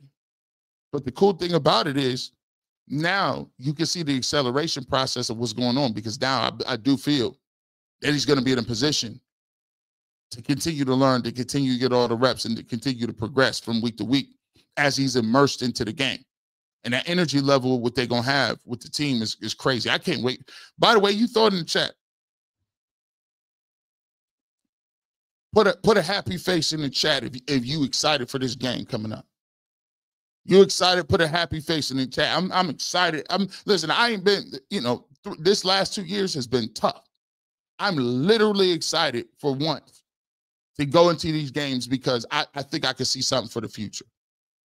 Deborah Banks, I'm a Pittsburgh fan, and your content caught my attention immediately. I now tune into Cleveland games. That's the biggest compliment I can get. That's crazy. The fact that you are a Steelers fan and we are longtime rivals, and the fact that you've seen this content and then say, you know what, I'm going to watch the Browns. That's the biggest compliment I can get. So thank you so much, and I appreciate it. I'll continue to do what I can do and keep bringing it. Spanla. Shedeur is a biblical name for the Old Testament, founded in the book of Numbers, a Hebrew name with multiple interpretations, most commonly mean light of the Almighty or field of light. That is you done did your research on that. I believe in having biblical names. I too have a biblical name. My middle name, I shouldn't even tell people. I used to make it up like a story. It was like, I was like, I got a middle name that starts with E. They said everybody would try to guess it. And I'm like, Rumpelstiltskin, which is a twisted little story, by the way. Rumpelstiltskin is kind of creepy. You can't go around stealing people's babies and doing stuff. Come on, Rumpelstiltskin. But my middle name is Emmanuel, which means God is with us. Smooth STP. G. Bush Thanksgiving is over. You can G. Bush Thanksgiving older. You can stop cooking now. Give me my apron. Christmas right around the corner. We got to keep cooking. We gonna stay cooking. Beautifully blessed nephew said he was going to bring him that juice. He told him. AB, he told him. That's what I'm talking about. That's what I'm talking about. That quarterback in there 26. I told you. The Ashanti mom, preach. The Fraudski, nor anyone else in the staff attempted to correct the false rumors about Shedeur. It's not Shedeur's job to protect a coach who wouldn't even say his name until 2 weeks ago. There you go. Have at it. And by the way, I'm not going to keep arguing with you on these channels about it. No, I'm not going to argue. This is like, we're on to San Francisco. I'm worried about getting wins. His job is not to be out here being no meat shield for Kevin Stefanski catching darts because people is questioning his evaluation, questioning whether or not Kevin Stefanski should be the head coach. It's part of the game. Because they weren't correcting the record about Shedeur Sanders. When they was writing them articles, they was doing all kind of stuff. They didn't correct it. They still won't even name them quarterback the rest of the year. What are you talking about? What is there to correct? Greg Castellanos, G. Bush, how is it possible that Shedeur throws to open receivers that supposedly can't run routes and an O-line that is not good have their best games? 12 elevates, because here's the thing. You start to believe and you start to understand and people start to live a little bit. People start to, oh, okay, we nice. Oh, okay, that energy level. See, when you give an energy to people, it raises that play, right? And Shedeur, if you smart, which I think you are, because I think you did a nice job. You notice he didn't go after Jerry Jeudy when he dropped that football. You know what he did? He says, all right, we're going to need you, dog. You notice Myles Garrett was excited. You saw, listen, Myles Garrett was so excited that Shedeur Sanders was playing. He came all the way out with his relationship. My wife was like, babe, who'd that girl Myles Garrett make out with? I said, I think that's his girlfriend. She said, he girlfriend at the game now? I said, yeah. Myles feeling good. Yeah, this girl, he taking pictures before the game. I'm like, yeah, that's how it be happening. He feels so good. He be like, yeah, I'm coming out with my whole relationship. Whole relationship. I'm like, this guy, people get mighty. Listen, people got celebrations now. So when did Dylan Sampson get celebration? When did offensive linemen start lifting people over the head like ballerinas? Greg Castellanos, let me show you. I keep it on me. I keep them. I say, when they start doing this, huh? When this energy level stop being like this, huh? This is like, hold me close, tiny dancer. What? You got this man over your head like a ballerina? Hold me close, tiny dancer. That's a whole grown man over his head. Like a ballerina.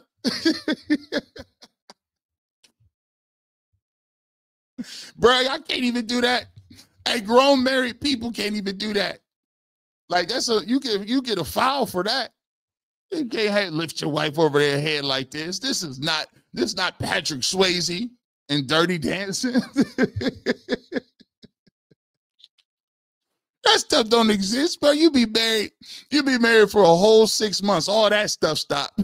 Like, hey man, listen, I ain't gonna be lifting you up in the mall like that. Talk about, hey, yeah, this is what that's what that type energy do, right? That's what that energy be trying to do, Greg. They be excited. Damn Remo, thank you for being a member for 1 month. We appreciate you, my guy. T Storm, Shedeur is unbothered, eating turkey and studying the playbook, praying for Shedeur. I seen a little shout out to them. Shout out to Well Off Media, Shiloh, his mom. They cooked the spread up. I let me know if you watched it. I watched it. I watched it. People, I said, oh, look at y'all, man. I like that. I said, look, eating that turkey in that playbook with that iPad on. So word is after the Vegas game, Kevin Stefanski's reached out to Dion for a meetup for dinner, and Dion refused. I haven't heard that. I think that's Bianca. I haven't heard that. I'm going to have to do some research on that. But, you know, Coach Prime be busy. He got to get back. Got to get back to it. You know, it's in the middle of the season. You know what I'm saying? Maybe schedules don't line up like that. But I'm sure Prime, they'll get together in the off season. Get together. Fantel. G. Bush, if Jimmy Haslam didn't pick Shedeur Sanders, why was his daughter and grandkids wearing 12 jerseys? Make it make sense. Come on now. Because it's one of the most popular jerseys in the game. And they want to see him play. He definitely picked him. All day and twice on Sunday. Brody's bottom line, G. Bush, that lottery ticket looking good. We got to wait till Wednesday. We got to wait till Sunday. Matter of fact, if you on Sunday, if you're pulling up, Matt, if you're watching, G. Bush, they done ran it back again. Live stream. Live stream. We will be on during the show. If you are moving around, you don't got Sunday ticket, go ahead, keep us on in the background. We'll keep it pushing. We about to do it again. Shedeur Sanders is taking on San Francisco 49ers. Let's see if the Cleveland Browns can make it 2 in a row. Make sure you tune in. Starting at 12:45 on UCSS, we will be doing a live stream. Me, Earl the Pearl, Mikey McNuggets, Director Steve will be broadcasting and going through live during the game, and always we'll give you the post-game show as well. So make sure you check that out. Make sure you check it out. And that lottery ticket keeps getting more. That Powerball number keep going up and up and up and up. The more they get wins. Tristan Skywalker, thank you so much, brother, for the super chat. The media talked about 12's football acumen so bad that they would have had you thinking Shedeur was putting his helmet on backwards. Super facts. Super. And you know what the most disappointing part about it is? You notice, go back and look at the pre-draft analysis. And from all of your favorite beat reporters, how many of them thought, oh, he's a second-round pick, he's a first-round pick, the Browns should take him here? They'll talk about the accuracy, the maturity, the system that he played in. And then 4 or 5 weeks later, after he slid, it was like a whole different universe where he played in a one-read system, he was undisciplined, he wasn't accurate. His name on the back of the jersey. You're like, bro, this is what happened. And even today, people are hedging their bets. See, here's the thing. When you can't lean on your evaluation and when you don't understand what you have seen and you don't know, you guess. What I'm saying about Shedeur Sanders is not about like whether he's going to have ups or downs. What I'm talking about is a baseline level of skill set that has been sustained over a period of time since he was like 16. So when you are seeing that and you're like, okay, cool. And I see him progress and progress and progress and get here and be like, why are you guys confused? Why would you listen to this unsubstantiated stuff? But you realize that it's not based in the reality of what's going on. So that's why that you're blind by certain things. You're just guessing. That's why when people sitting around here talk about we still need to see Dillon Gabriel. No, we don't. No, maybe you need to see Dillon Gabriel. We don't need to see. The people that know football do not need to see none of that. The people that know football know he wasn't a top 100 player. No disrespect to Dillon Gabriel. I'm not disrespecting that man. But what I'm saying is when you say we need to see more, that means you don't understand what you're looking at. That means you don't have like an expert. Like if I hired an electrician and when an electrician come in and you say something's wrong, my switch don't work in this room, an electrician can go look at the socket, take it apart, unscrew it, go down to the breaker box and tell you exactly in about 15 minutes what's going on.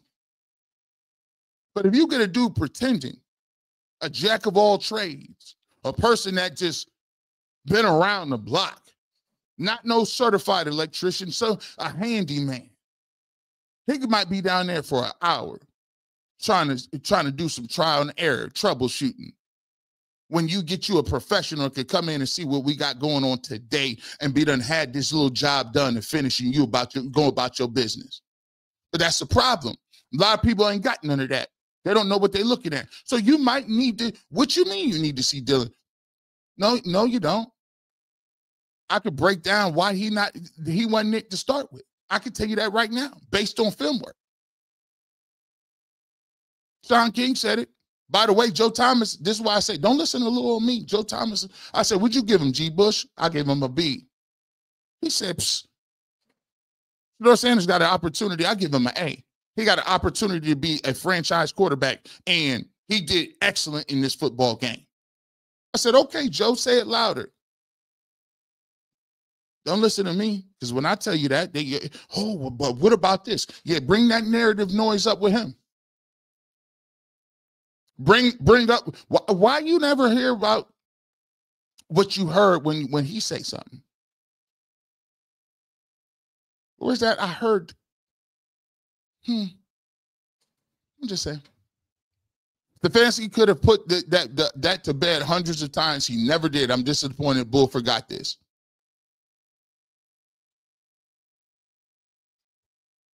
What you mean? It wasn't about forgetting it. It was about making that point. The point was, before 2 weeks ago, nobody was interested in putting anything to bed. It was, let's question leadership, let's question mindset, let's question skill set, let's question whether or not your work ethic. We question a lot of that stuff. And it's funny because I've always said, you get on the field, all of a sudden, things switch up. Ashanti mom, Cleveland media is lazy and didn't do their own research. I'm going to tell you what, that's not unique to Cleveland.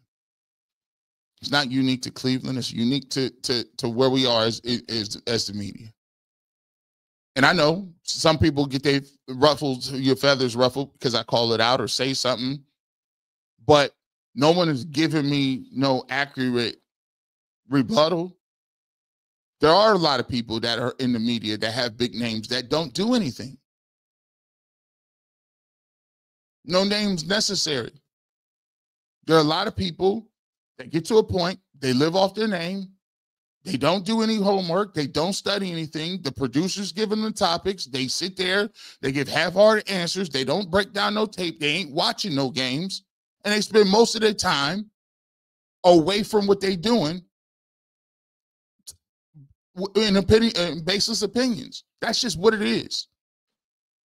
Why do you think the landscape is changing? People would rather hear it from the horse's mouth, so to speak. Players is doing blogs. People on the internet is doing blogs, and they're doing it more entertaining than them other dudes. The game has shifted and moved.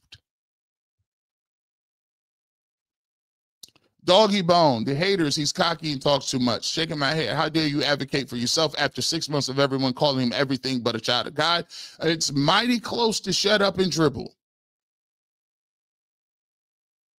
Also, he can't defend himself, or he can't say you guys were wrong about me.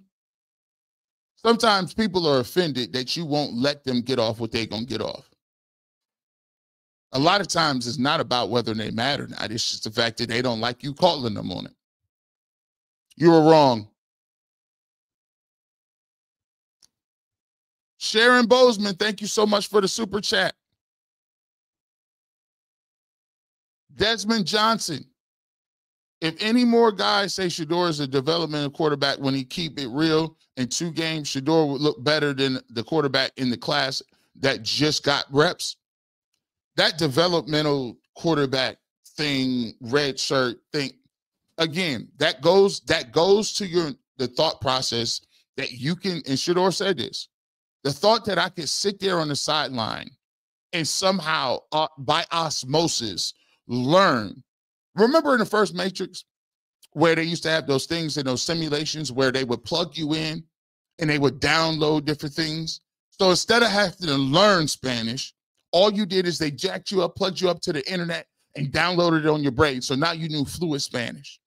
You didn't have to know Taekwondo or karate. All you had to do is jack your brain in, put it on the internet. Now, all of a sudden, in a download, you know Taekwondo, Jiu-Jitsu, you know how to make samurai swords. You just everybody. That is a narrative that comes from people who have not done it and don't understand that that's not the way sports works. You don't sit and watch somebody else and then all of a sudden you know it. It comes from repetition, practice, seeing different scenarios, and experience. So when people say he needed to take a redshirt year and he's not ready, no one's going to be ever ready if they don't play. But I thought it was keen and funny that if everybody could do it without reps, then why is Dylan getting reps then?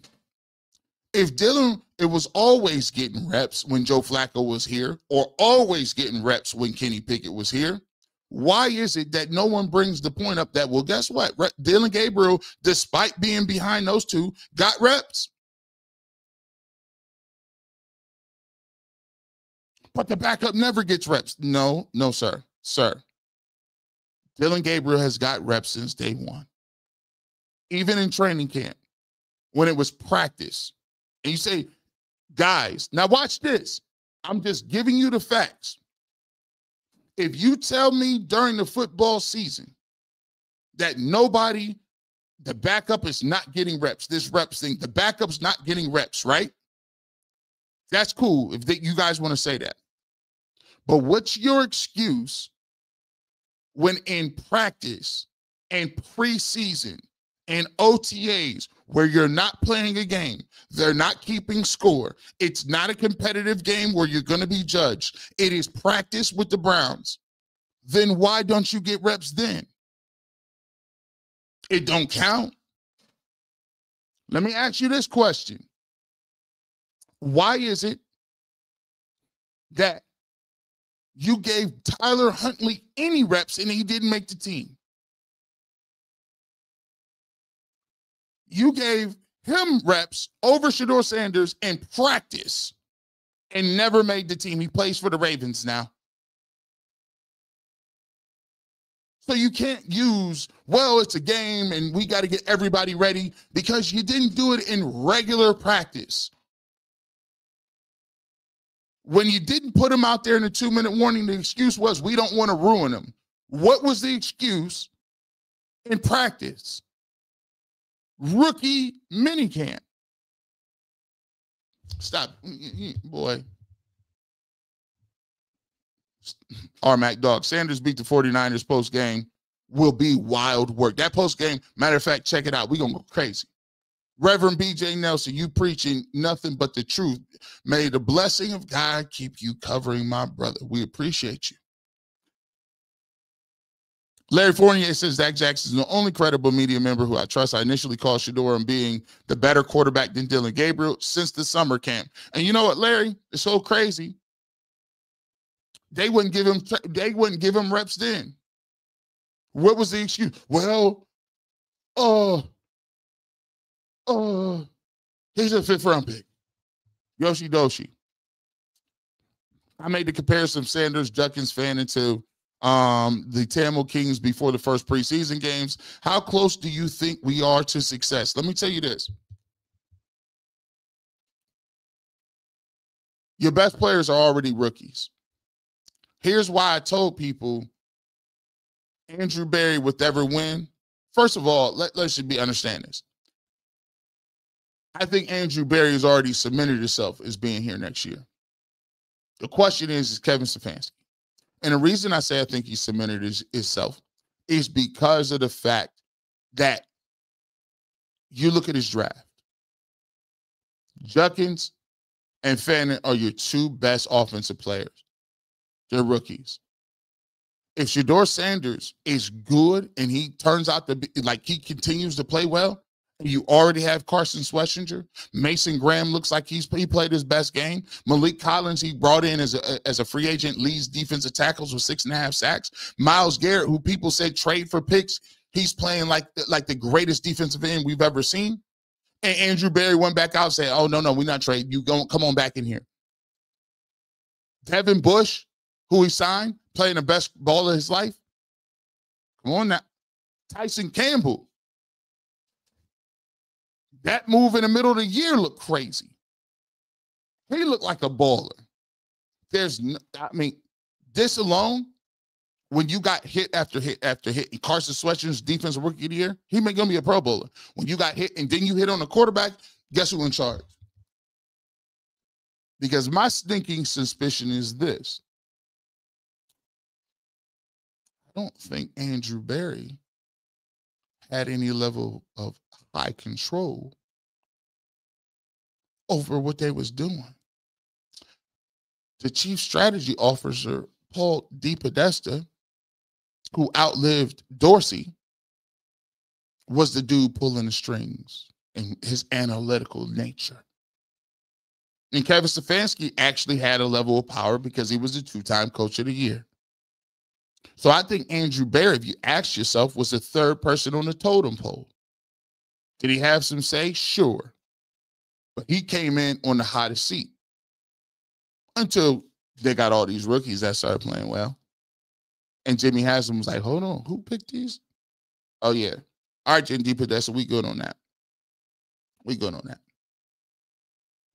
You get you a receiver, get you Cardell Tate, you get you some linemen. That's why this week is so pivotal, because you mean to tell me the 49ers is a real good team. You mean to tell me the Cleveland Browns, led by a bunch of rookies, can win a game against the 49ers? And the quarterback only been playing for like 2-3 weeks with rep? Come on. Come on now. That's hope. Emmanuel Johnson, hey, G, you see Shiloh's Thanksgiving video? LMA Bro saw Shedeur's watch. Shedeur watching film and was like, Shedeur study on Thanksgiving, so Fancy don't get mad. I seen that too. Shiloh funny. Boy, you better get in that playbook. You know you got a quiz when you get back to the office. My man Floyd,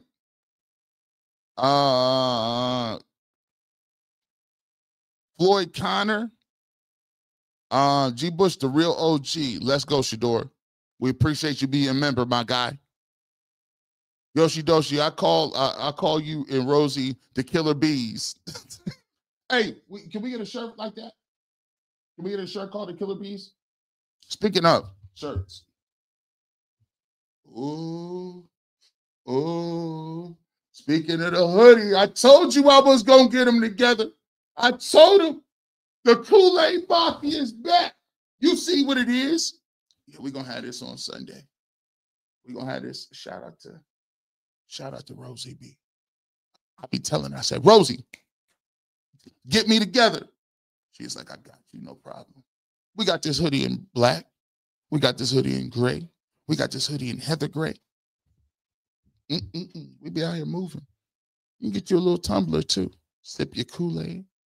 Wrist up. I told you we don't play around. We quick with it. Bring the Kool-Aid Mafia back. Let's go. Do you have the same agent? I mean, I don't got no agent. My agent is God. That's my agent. He the best agent too. And guess what? He cheap. He don't cost you nothing. All you got to do is believe. Browns need 24 or more points to beat the 49ers. I think about 27. Maybe need about 27. Alexander Gallant. Because Christian McCaffrey going to do his thing out there. Christian McCaffrey is a guy who is dynamic. This is not going to be no blowout. In terms of our defense making them look crazy. This is a very good game. It's going to be a good measuring rod. And the thing about what I be saying about Shedeur Sanders and different things like this is, bro, look, I understand, like, I'm not to a point where I don't understand There's going to be some ups and downs, right? Like he's a rookie. You playing the game of football, and these guys get paid too. But what I'm saying is we should be able to have a runway to evaluate this man's skill and not be on this game-to-game mental gymnastics. That ain't what it is. I just saw Dylan Gabriel play 6-7 games. Now the narrative is, oh, we game to game. We might go back to Dylan. If you don't get up out of here with that, I keep trying to tell people, if Shedeur Sanders played 6-7 games and he came out the game and had a concussion, and Dylan Gabriel came in and played a half and then a game where he won, there would be no talk of Shedeur Sanders getting back nowhere. And the hypocritical part about it is everybody knows that. Every single writer knows that. Every single beat reporter, every single fan knows if the things were switched, if the same resumes were switched, nobody would be talking about Shedeur Sanders. They would be saying he's a bust and he's never going to play in the league again. So I don't know why they be trying to act like they really are fair and open. They ain't fair and open. You know what it is. This go drip. Bull expecting Shedeur to play the faithful slave for fans. He's discussing no way to hide unconscious bias. Don't know how you stomach those people. Here's the thing. You got an opinion. You have all the opinion you want. We all got them. My thing is, I'm going to tell you mine. Nope. It ain't his job. It is not the rookie quarterback's job to be worried about the coach's reputation. His job is to go out there and win football games. Stop moving the narrative based on what you want to talk about. I ain't got time to talk about his backwards hat, whether his dad came to the game, whether or not his fan base and what they saying. Bro, listen, I'm worried about these 49ers, and we all should probably be worried about them too. I ain't worried about saving nobody's honor. When the ball was in his court, what did he say? I'm worried about today. That's the same thing Shedeur should have said. I'm worried about today and get my team a win. Moving right along. Confession, I'm a 50-year-old Niner fan, but I want nephew to do great. Reverend B.J. Nelson, we appreciate you. We appreciate you. Ain't no confession. You good. By the way, it's okay to root for who you root for. It's okay. I tell people all the time. Trey Stargell. The thing I like about Tommy Rees said is that Shedeur pointed out on film, he should have stayed in the pocket on some plays and bailed too early on others. I like that. I like the fact that he's coaching them.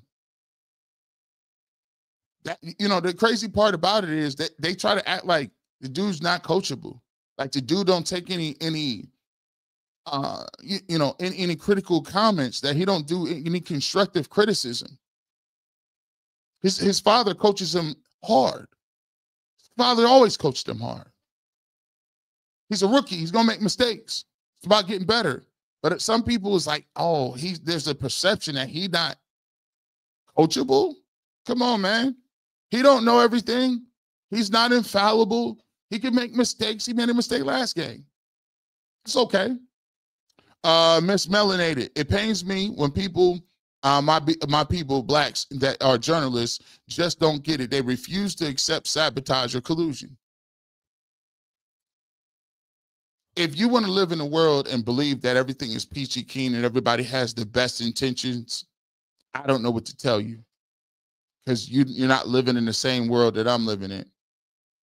The fact that you don't think journalists can have a bias. Come on, man. People have ego too.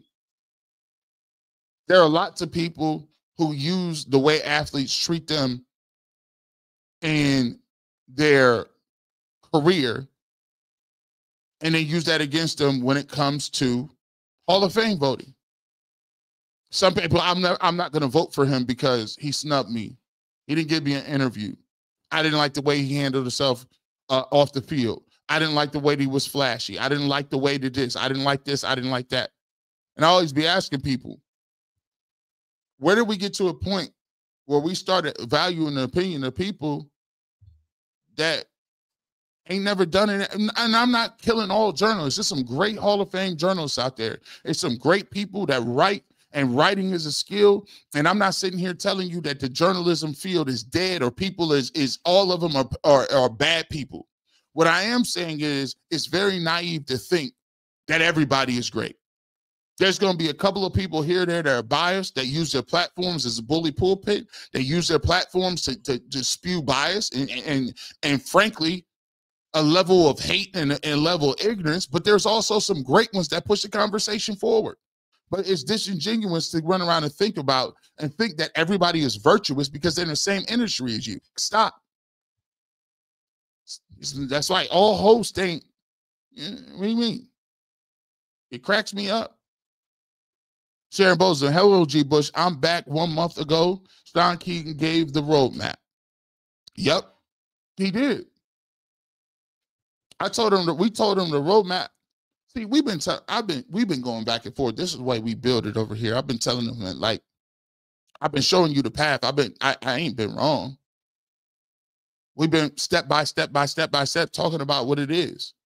And so now we're here to a point where now a lot of people is caught off guard by being, well, how did we get here? I mean, he was 4th on the depth chart. I mean, what everything we said, it was Pickett and Dylan Gabriel was the supercomputer. And now, because now you got to continue to find reasons why you weren't wrong. It's okay to say you were wrong. Look, can somebody tell me this? Why is it easy for me to say, when Carson Schlesinger came out of college, I didn't know who he was. And when they picked him in the 2nd round, I said, who the heck is this? What kind of pick is this?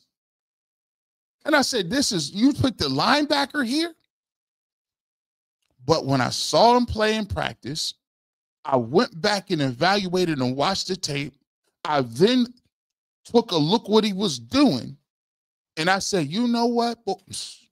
I was wrong about him. This dude is a beast. In real life right now, he's a monster.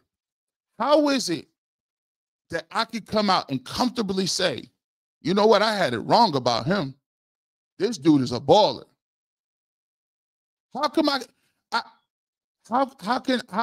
can do that? But you get information on other people, you get information, and you just can't simply say, you know what? He got a lot more than I thought. He a little more athletic than I seen. You know what? Them throws in the game time is different. I'll give him credit. He worked on this, that. If you are a human being and you are a thinking, sentient being, the reason we are the top of the food chain is because humans can think critically. We're not driven by nature. We're not driven by animal instincts. We think we can understand and we can rationalize. So why would you get new information and new proof and new stuff, but you so ignorant that you refuse to change your mindset? If I see somebody jump off a roof and I don't know gravity from nothing, I might not even know what the technical term for gravity is. But all I know is I saw somebody jump off a building and it didn't end well. So am I going to go up there and jump off? No. I'm going to take that information and say, note to self, that ain't a good idea. Even if I don't know what the term is for it, I can see it. I can understand it. Makes no sense to me. Hit that like button. Over 2,300 folks in here. Hit that like button. Come on now. We appreciate you. Bracy the GOAT. 12 said, don't draft me if you don't want to change that organization to be changed. AB drafted him, so get your popcorn ready. You got to believe. And it take a little faith to step out there and say, look, man, if I don't play well today, they're going to try to get me up out of here. It's different to come out and be like, yeah, I knew that. Let's cook. Yoshi Doshi, if I could ask Sanders a question, it would be, how Tommy Reese has impacted his development during his journey as an NFL quarterback, or that growth together, that growth as both of them continue. He's third game or fourth game, third game. I think it's 4 now for Tommy Reese, and it's for Shedeur Sanders. You know, what concepts has he brought? What kind of collaboration do you guys have? That's the question I want to ask. But then again, Yoshi Joshi, that would be that you interested in what's going on in the film. All right, you would be interested in like how that affects his game. A lot of people ain't into the game. Ben Scott, Aquarius is dawning. G, we are awakening. We waking up. Shout out to Stanley Kubrick, the Star Child. Man, if you know, you know. I mean, if you watch that, did you know there's a sequel to that?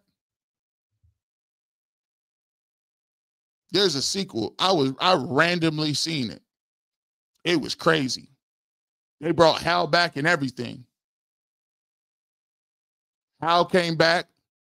They had the Star Child ghost that disappeared. It was wild. Let me know if you've seen it. Willis Giggers. Good morning, G. Listening to you has me thinking how to win in my business life. G&G Building and Renovations, LLC, Memphis, Tennessee. Thanks. Now, that is marketing. You see what he did right there? Take a look at my man. Google him, G&G Building and Renovations. See?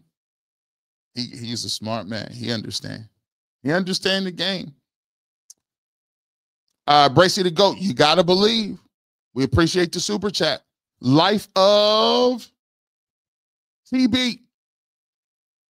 You watched Shiloh new vlog studying his plays during Thanksgiving dinner. All the funny Browns and Stefanski jokes. 12 emphasize how important winning is. The cool thing about him is I like their sense of humor, and they don't take things too crazy. They don't take things too serious. Joint JD NBA. To your point about coaching, what did Parcells do in Dallas when he didn't have a quarterback? He created Tony Romo. Kevin Stefanski needs to follow AB and realize Shedeur is a job saver. If he was smart, he'd have got that from Jump Street. But even if he didn't get it, and you pick Dylan Gabriel, man, I'm pivoting like crazy. I'm riding a wave. I'm going to put, and to be truthful, think about it like this. If they're invested in him, it does you. If you got all these quarterbacks, right, and you want to get you one, and ain't one better than what he got right now. He's a 5th-round pick. You can put all the infrastructure around him for a year and give it a whole year runway to see if he's the dude, and just roll with that. And then if he ain't it, you can always say, listen, we ran with it as most as we could. We did exactly what we needed to do. We tried. We gave it a year, didn't work. But I'm riding a wave for at least a year, bro. You crazy. Simply Stephanie. G. Bush, that video, Shedeur and Barry hugging, reminded me of the movie Jerry Maguire after the game. I love that. Show me the money. Hey, listen, it did remind me of that. They was like, all you got to do is watch it and see exactly how people move, and they'll tell you what the play is. Why every time he be playing, they're going to find AB looking around. What's up, Shedeur? What's up?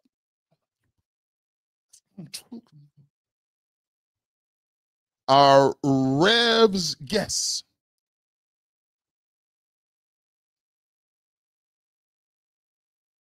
What you see referencing is the Ubuntu philosophy.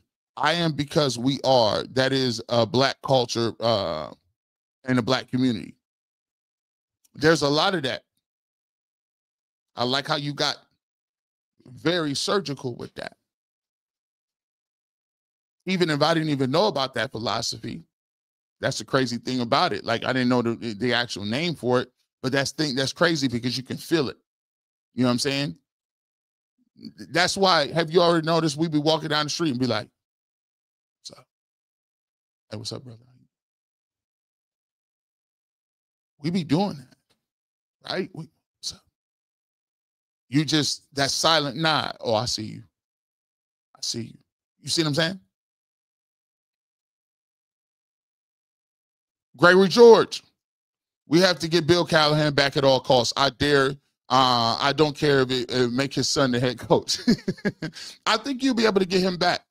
You know what I thought? I asked Zach Jackson a question, and I don't know if you guys caught this, but Zach Jackson was talking about, I say, yo, what do you think about Jim Schwartz? Because every time I bring up that question about Jim Schwartz possibly being a name, everybody in the industry says, oh, he's done. They're not going to do that. And he, for the first time, he said Jim Schwartz would be under heavy consideration because of the way that the defense plays and the way that he continues to get those guys to play hard. He's the first person I think said that, right? Irvin David, thank you so much for the super chat. Big time Eagles fan, but love Shedeur in 12. Hope the Browns build around him. 12 is fire. Brown 12, fire Stefanski and get a coach who will put team first. L. Skeletor Gore, we appreciate you. Shout out to Skeletor. His henchmen always foil his plans. Skeletor has to get better help. I mean, think about Dr. Claw's help is terrible. Skeletor's help is terrible. Mumra's help is incompetent. Where are they getting? Why are you going to LinkedIn? What LinkedIn profile are you getting this help from? And I never quite understood it. Why would can somebody tell me this too? Why would any evildoer in cartoons, why do they need money? Why would you rob a bank? Obviously, you're evildoers. You probably can take what you want. Is it too hard? Or like, I'm going to rob a bank and get this money as an evildoer, and then you're going to be lawful and pay for meals and actually purchase things? Why wouldn't you just take it with your evil? I don't know. Maybe I just think a little bit too much. Doggy Bone, Shedeur Brett for this. He said something to his teammate before going on the field. I believe in you, so believe in me. I follow God, so follow me. Don't quote me directly, but that was tough. And he said in the press conference, they believe in me. That's a lot of it. Belief in your teammates is what football and sports is about. The belief that the bond that you created through hard work, through discipline, through disappointment, through triumph, will help you come and galvanize at a certain period of time to help you come and win as a team. Irvin David B. Browns could have been like the Bears this season with money at the helm. Defense is #1 best in the league, and we would keep all games in a winnable position. But Kevin Stefanski's pride becomes before a man's fall. There's more and more people who start to think like that, especially if you start to get wins against the 49ers and the Titans and some of these other teams that may be winnable. I ain't even going to talk about the Bills. Don't let them be competitive against the Bills. People are going to be mad because they say, well, but we could have been doing this the whole time. Beautifully blessed. Are you guys going to a game? I want to meet you all. You know what? At UCSS, we do have a McNuggets does some things at the Muni lot.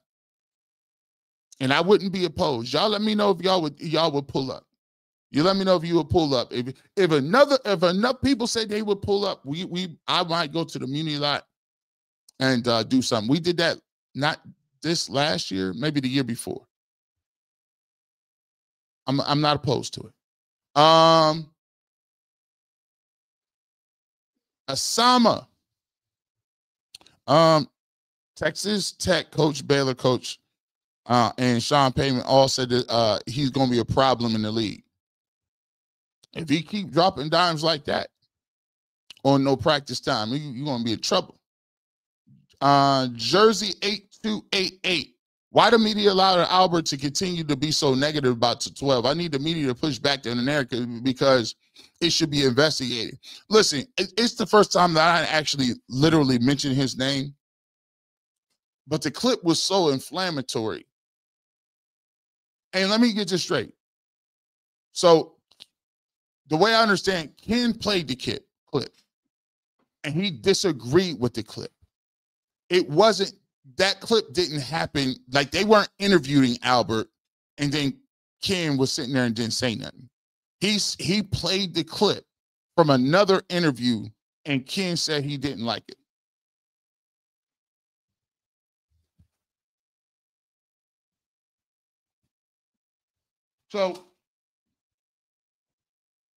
So Ken, he played the clip from another interview, but what he said was so inflammatory. It was wild work. I said, bro, how you gonna sit there and say? I mean, these dudes got a film company. They own a film company. They film his whole life. He's on reality shows. It's just easily verifiable that this dude is on the team bus. What are you talking about?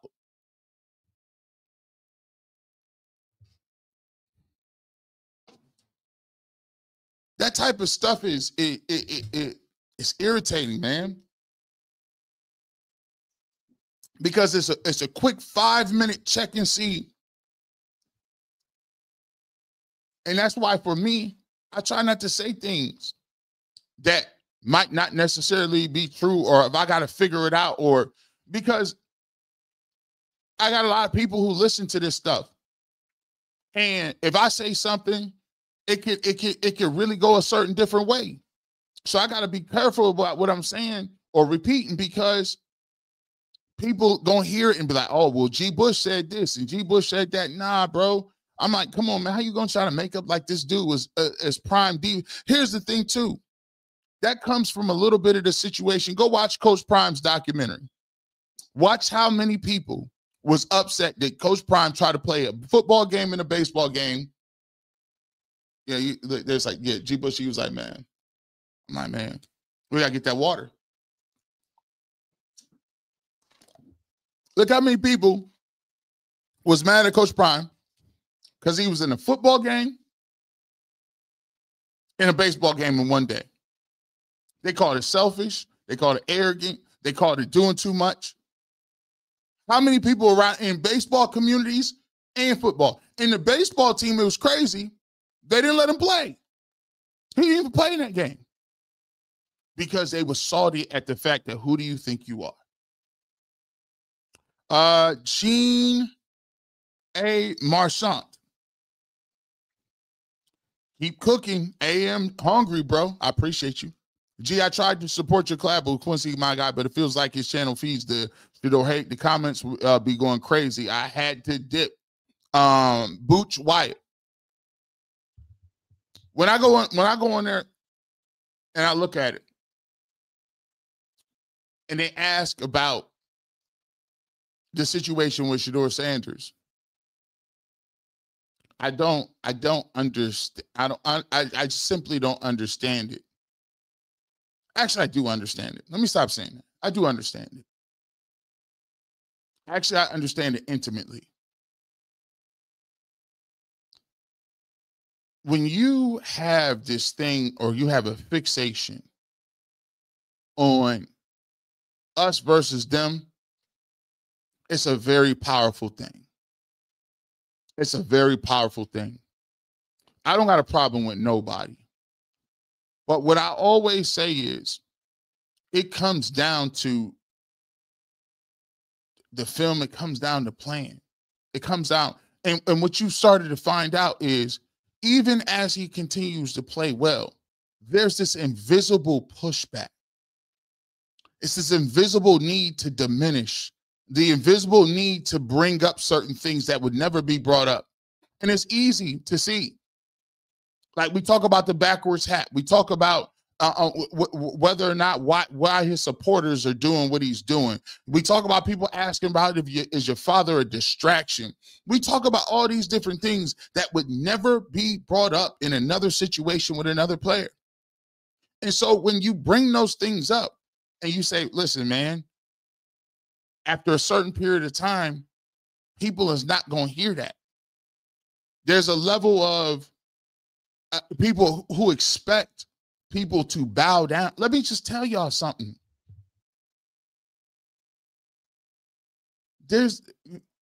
Your regular people aren't going to steer. Why would you be regular? Like, you guys don't, there's a perception of, there's a group of people that control the narrative of what it is to be a Cleveland Browns fan. You don't. Everybody brings their own energy to the table. They felt like these folks that came over here had to audition for Browns fans. They're not auditioning for Browns fans. And if you're a real Browns fan, you want the Browns to be good, ask yourself, why do you have so much pushback? Why do I give a you-know-what about what a New York Giants coach said about the quarterback that we got? Why? Ask yourself that. Why do you care about anonymous narrative-based content about things that you don't know or somebody said anonymously on another organization that roots for another team? Ask yourself why you're invested in that. And even after you start playing, even after he's playing right now, you're still invested in the tropes that somebody else created. You're still invested in who, like, no one care. I don't care who supports Lamar Jackson or Josh Allen or Tim Tebow or Colin I don't care nothing about that. That's great if it works. If you feel that way, you feel that way. Everybody liked Michael Jordan, right? There was all people over across, people like Magic Johnson and Larry Bird, people like Kareem, people like LeBron James, people like Kobe. You got a monopoly on who people stop. Cash Money, ticket prices was $6 with DG starting. If they hate Shedeur, they still have the respect that we put butts in the orange seats. 4.6 million TV views. If you know, you know. Might get to be kind of crazy. G, why does this media in Cleveland not believe no one will take this job if Kevin is fired? That's crazy. Head coaching jobs, 1 of 32. Of course somebody would take it because it's backwards rationale and thought process. People always, let me tell you this. I forget what somebody can tell me. There's a term that is called, people overestimate their worth all the time. People overestimate how important they are. Like, this is true. Life goes on. If you have an untimely passing, people may say, oh, well, G. Bush was influential. G. Bush was, he was a pioneer. Some people say G. Bush was the best. Some people say I can't stand G. Bush. Either way, you'll do the funeral. People will remember you. They'll do some posts. But the general nature of life is, in 5 or 10 years, those memories fade, right? What you've done today is not going to make imprints forever. So everybody has this inflated self, like worth and sense of who they are and how important they are. And some people are like, I don't take myself that seriously to think that you're irreplaceable. You're not. Time will go on. Life will go on. It's hundreds of people that have lived and died. This universe is billions of years old. There's a couple of people that split time. Oh, just one. His name was Jesus. So he's sort of a big deal. Other than that, you live your life, you do the best you can. But if you're thinking like it's 1 of 32 jobs, somebody somewhere is looking around talking about, listen, I guarantee I could turn it around. I know I could turn it around. Give me that job. Give me the opportunity. Why you feel like, come on, man, he'll get a job tomorrow. Good for him. I hope you get a job and stay gainfully employed. You ain't got to do it here. Lamina 566. The biggest disappointment for me about this season is my belief in the internal politics in the Browns organization have resulted in having another season where my team doesn't make the playoffs. You'll be surprised how internal politics always rear its ugly head. There's always going to be factions. There are always going to be people who do that. And unfortunately, these same people try to tell us that it didn't matter. The Browns were trying to lose. You're trying, what? What? That is not the goal. KA7 14 super sticker. Thank you so much. I appreciate you.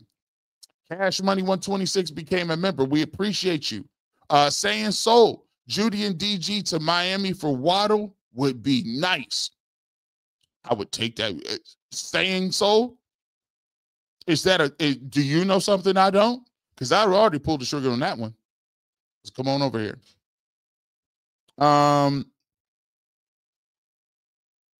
Mashako, Baltimore. Shedeur is going to bring his brother Shiloh to the Browns once they get the keys and some Colorado players. Remember, that was funny what he said. He's like, yeah, I can't get the hungry dogs on yet. I ain't got the juice like that. Mikey Moore, thank you so much for the super chat. Do you think Dylan is getting first-team reps? No. You know, first-team reps now? Nope. Willis Giggers, 27 points in the snow to win. Hey, look, man, Christian McCaffrey, you know, I think he's a ball player. You have to do some things. I think, by the way, we'll get a couple turnovers. I think Myles Garrett going to get a strip sack, and I think there's going to be a couple of picks. That's going to lead to some stuff. Remember, they got 31 points, I believe, in the terrible rain against the Dolphins, and that's because Tua was garbage, and he threw a pick six. Keisha Stephanie, I'm new here.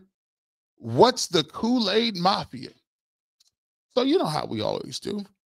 You know, a couple of years ago, we started a thing called the Kool-Aid Mafia in 2023. There was a term everybody says that we drinking the Kool-Aid. And, you know, when Joe Flacco got there, a bunch of people in the industry said, what they getting Joe Flacco for? This is after, I believe, Deshaun Watson got hurt. PJ Walker played a couple of games. Browns defense was stellar. And they started the season with Deshaun Watson. I think they was 1-6. I think they was no, that was the year prior. They had a winning record, but they weren't playing well. Deshaun Watson gets hurt, and all of a sudden, people are like, oh, well, Joe Flacco will come in for a little bit. I said, bro, I'm drinking the Kool-Aid on that. I'm drinking the Kool-Aid. As a matter of fact, I'm all in on that. Matter of fact, he's going to throw for 300. So he comes in, he throws for 300. They end up winning a game. A lot of games, they won a game against the 49ers, ironically, which was a nasty game. The 49ers were great that year. And so the Browns ended up making the playoffs with 4 or 5 different quarterbacks, the best defense in the league. They ended up losing to the Texans. But during that winning streak to get there, I came up with something called the Kool-Aid Mafia.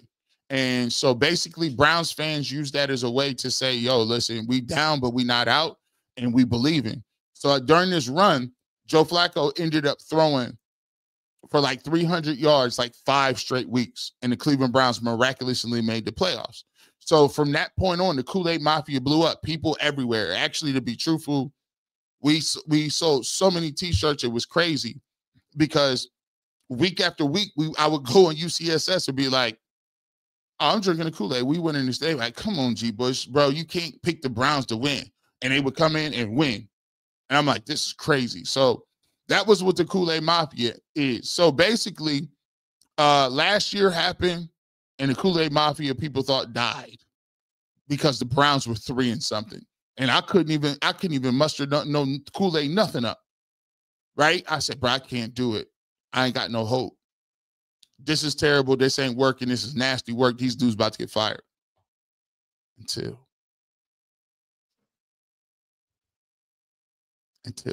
I said, oh no, Shedeur gonna play. And not only is the Kool-Aid Mafia back, we combine powers. So now the Kool-Aid Mafia has now joined with Wrist Up. You see what it is.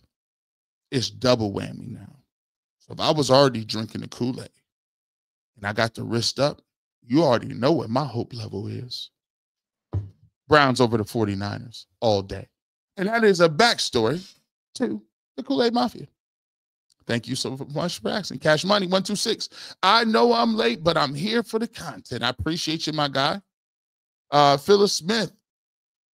G. Bush, did Kevin try to have dinner with Coach Prime and Prime told him no? Somebody asked that earlier. I got to do some research on that. Look, in Prime's defense, he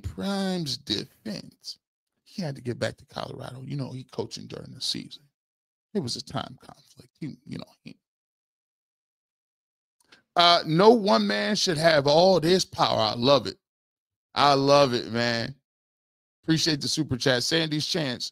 Your co-host call us silly and delusional. Okay, bet. Hey, delusion never looked so good, especially coming from the 49ers game.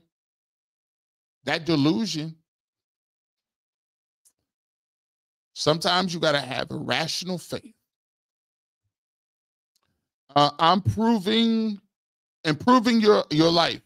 Your boys wanted to take Zappy to win on their life. They tried that. You notice we ain't heard his name no more. Jab 9237. Kevin Simmons, he's been failing Shedeur from day one. It wasn't just the game ball. It was a refusal to acknowledge the achievement, affirm to Kevin Stefanski that doesn't not want Shedeur to shine. Now we're looking at TDs and a 29-yard punt, etc. And you know what I said about this? I was doing this on Ultimate Browns. I said this. I said, listen, guys.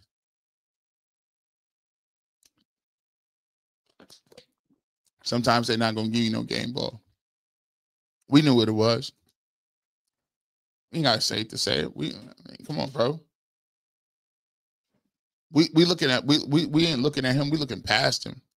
This is opportunity. We looking at trying to be a franchise quarterback and win this Super Bowl.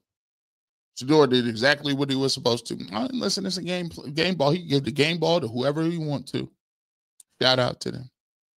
But as for us, I'm unbothered by it because the biggest game ball they could have gave was the fact that the reporter asked Shedeur Sanders to call off the dogs. Call it off. Do us a fit. I said, oh, that's the real game ball. You think you got that type of leverage? Huh? You need that favor? Shanita. Kevin and the media is the reason for Shedeur versus Dylan narrative, not the fans by trying to bury Shedeur. We respect Dylan and his dreams, just not at the expense of Shedeur fulfilling his. Shedeur is him. Let's ride. I love what you said right there. Because a lot of what be happening is you build up and they act like they don't understand it. You call one dude a supercomputer, then you say the other dude don't know how to read defenses. You say one dude is mature, you say the other dude needs to grow up. You say one dude gets the leash and he gonna get 6 games, but the other dude get 1 game or a half and he ain't no good. Like the fact that you guys think that we don't understand or not seeing that is crazy work. It's the juxtaposition between two things. You're insinuating that Shedeur Sanders being behind Dylan Gabriel is making Dylan Gabriel react a certain way, so then Shedeur got to go. Or, you know what? Dylan Gabriel can be a backup quarterback for the Browns, but Shedeur Sanders, no, I don't think you can have him on the team if he's not the starter. It'd be like stuff like that. You're like, come on, bro. What kind of... No. Just a girl. I can't say definitively that Kevin was trying to sabotage as well, but I can actually say that he did not put him in the best position for success. Exactly. We can't definitively say on record that Kevin Stefanski hates Shedeur Sanders, but can we all come to the conclusion that he wasn't his pick and he didn't put him in the best position to continue to thrive? Of course. DeAndre Black, if Sanders is balling, and you a game out of the playoffs at the end of the home, with that defense is a fireable fence for Kevin. You'll start to see that more and more often if he continues to win, because they're going to start to come back and say, why wasn't he playing? Meshach of Baltimore. Shout out to Carr Brothers. They've been showing love to 12. They have. They've been doing some things. They've been showing love. Sandy Lynn Patton. Big up G. Bush. Much love and respect. Jamaica Auntie here. Shout out to Kingston. Montego Bay. Shout out to the Grill. A beautiful island. Beautiful people. Food is crazy. I've been there before. Some of the best food I had.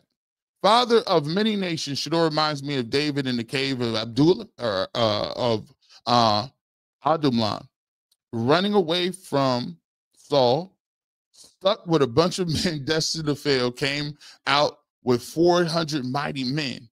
2 Samuel for reference. He out here. Now, he's actually preaching. He's actually preaching. Nita, my perspective, Shedeur, not a 5th round pick. He got picked on day 3. You know what? That make the story more potent. Wasn't given nothing. That's what people got to realize. If he earned it, he earned it. You can't even hate on that. Sandy's chance. Coach Prime watched his son's first NFL start from the opposing team's owner's box. Ooh, that 30 for 30 is going to be good. Shout out to Tom Brady. You know, him and Tom is cool. By the way, did you see what the former coach of the Raiders said? He said he would have definitely took him. He said there was no chance that Shedeur Sanders would have been in the 5th round. He would have took him. Pierce. Antonio Pierce said that. Kirk _ IRL. Jerry Judy got to redeem himself this year. Jerry Judy, if you're listening, big dog, let me talk to you. Help your team out. I need you to make a catch today. Derwin Brandon, thank you so much, my guy, for becoming a member. Welcome to the family. Aretha Barnes, if they beat the Niners tomorrow, Jimmy should fire Kevin Stefanski before he get off the field. I need somebody asking Kevin, so what? Why was this dude not playing? Sandy's chance, the audacity of white sports media to tell black people, including an ex-NFL player, that their racism antenna is off.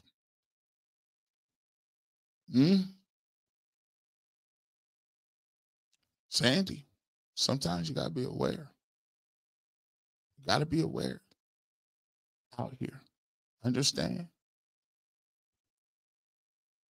Keisha Stephanie, I'm in. Where can I get that doggone sweatshirt? Can we throw it in there? You can put a link in there. We'll put a link in the description if you want to cop that sweatshirt, and we'll put it in our chat if you want to get it. They got cups and all kind of other stuff, by the way. It ships right to your house. You get confirmation and everything. Make sure you hit it. Shout out to the Kool-Aid Mafia. We appreciate you. Man, we went a little over. 12:27, you got an opportunity to leave a little bit. Go catch Ohio State, Michigan. We appreciate you guys for pulling up on us. We did a lot of super chats today. Make sure you check us out. We got one more. We always get it. KCM, I love that the lineman picture of lifting Shedeur Sanders out reminds me of Simba and Rafiki. It is time. Speaking of, we're going to end on that note. That's funny. The circle of life. Listen, these dudes, they got celebrations. This is wild work. This is wild work. You got that man above your head like that. Look at, hey, and this is why it's different. With that being said, you never know where G. Bush might show up. Radio, television, internet, but you want the fresh cut on sports, you know what I'm going to bring. You know what we got to. Make sure you check us out, 1245, right here on the UCSS network. We got the post-game show coming here, the live show coming up. Me, Mikey McNuggets, Earl the Pearl, we going to get it in, and we going to be hoping for a win. If we get that win, we going to be lit. We going to be lit. I know I'll be talking crazy. And you know what? Sometimes I'll be mad at them. But I'm going to tell you, it's always, and always, as we talk about, it's Go Brown. Have a good rest of your weekend. I'll see you tomorrow. Peace.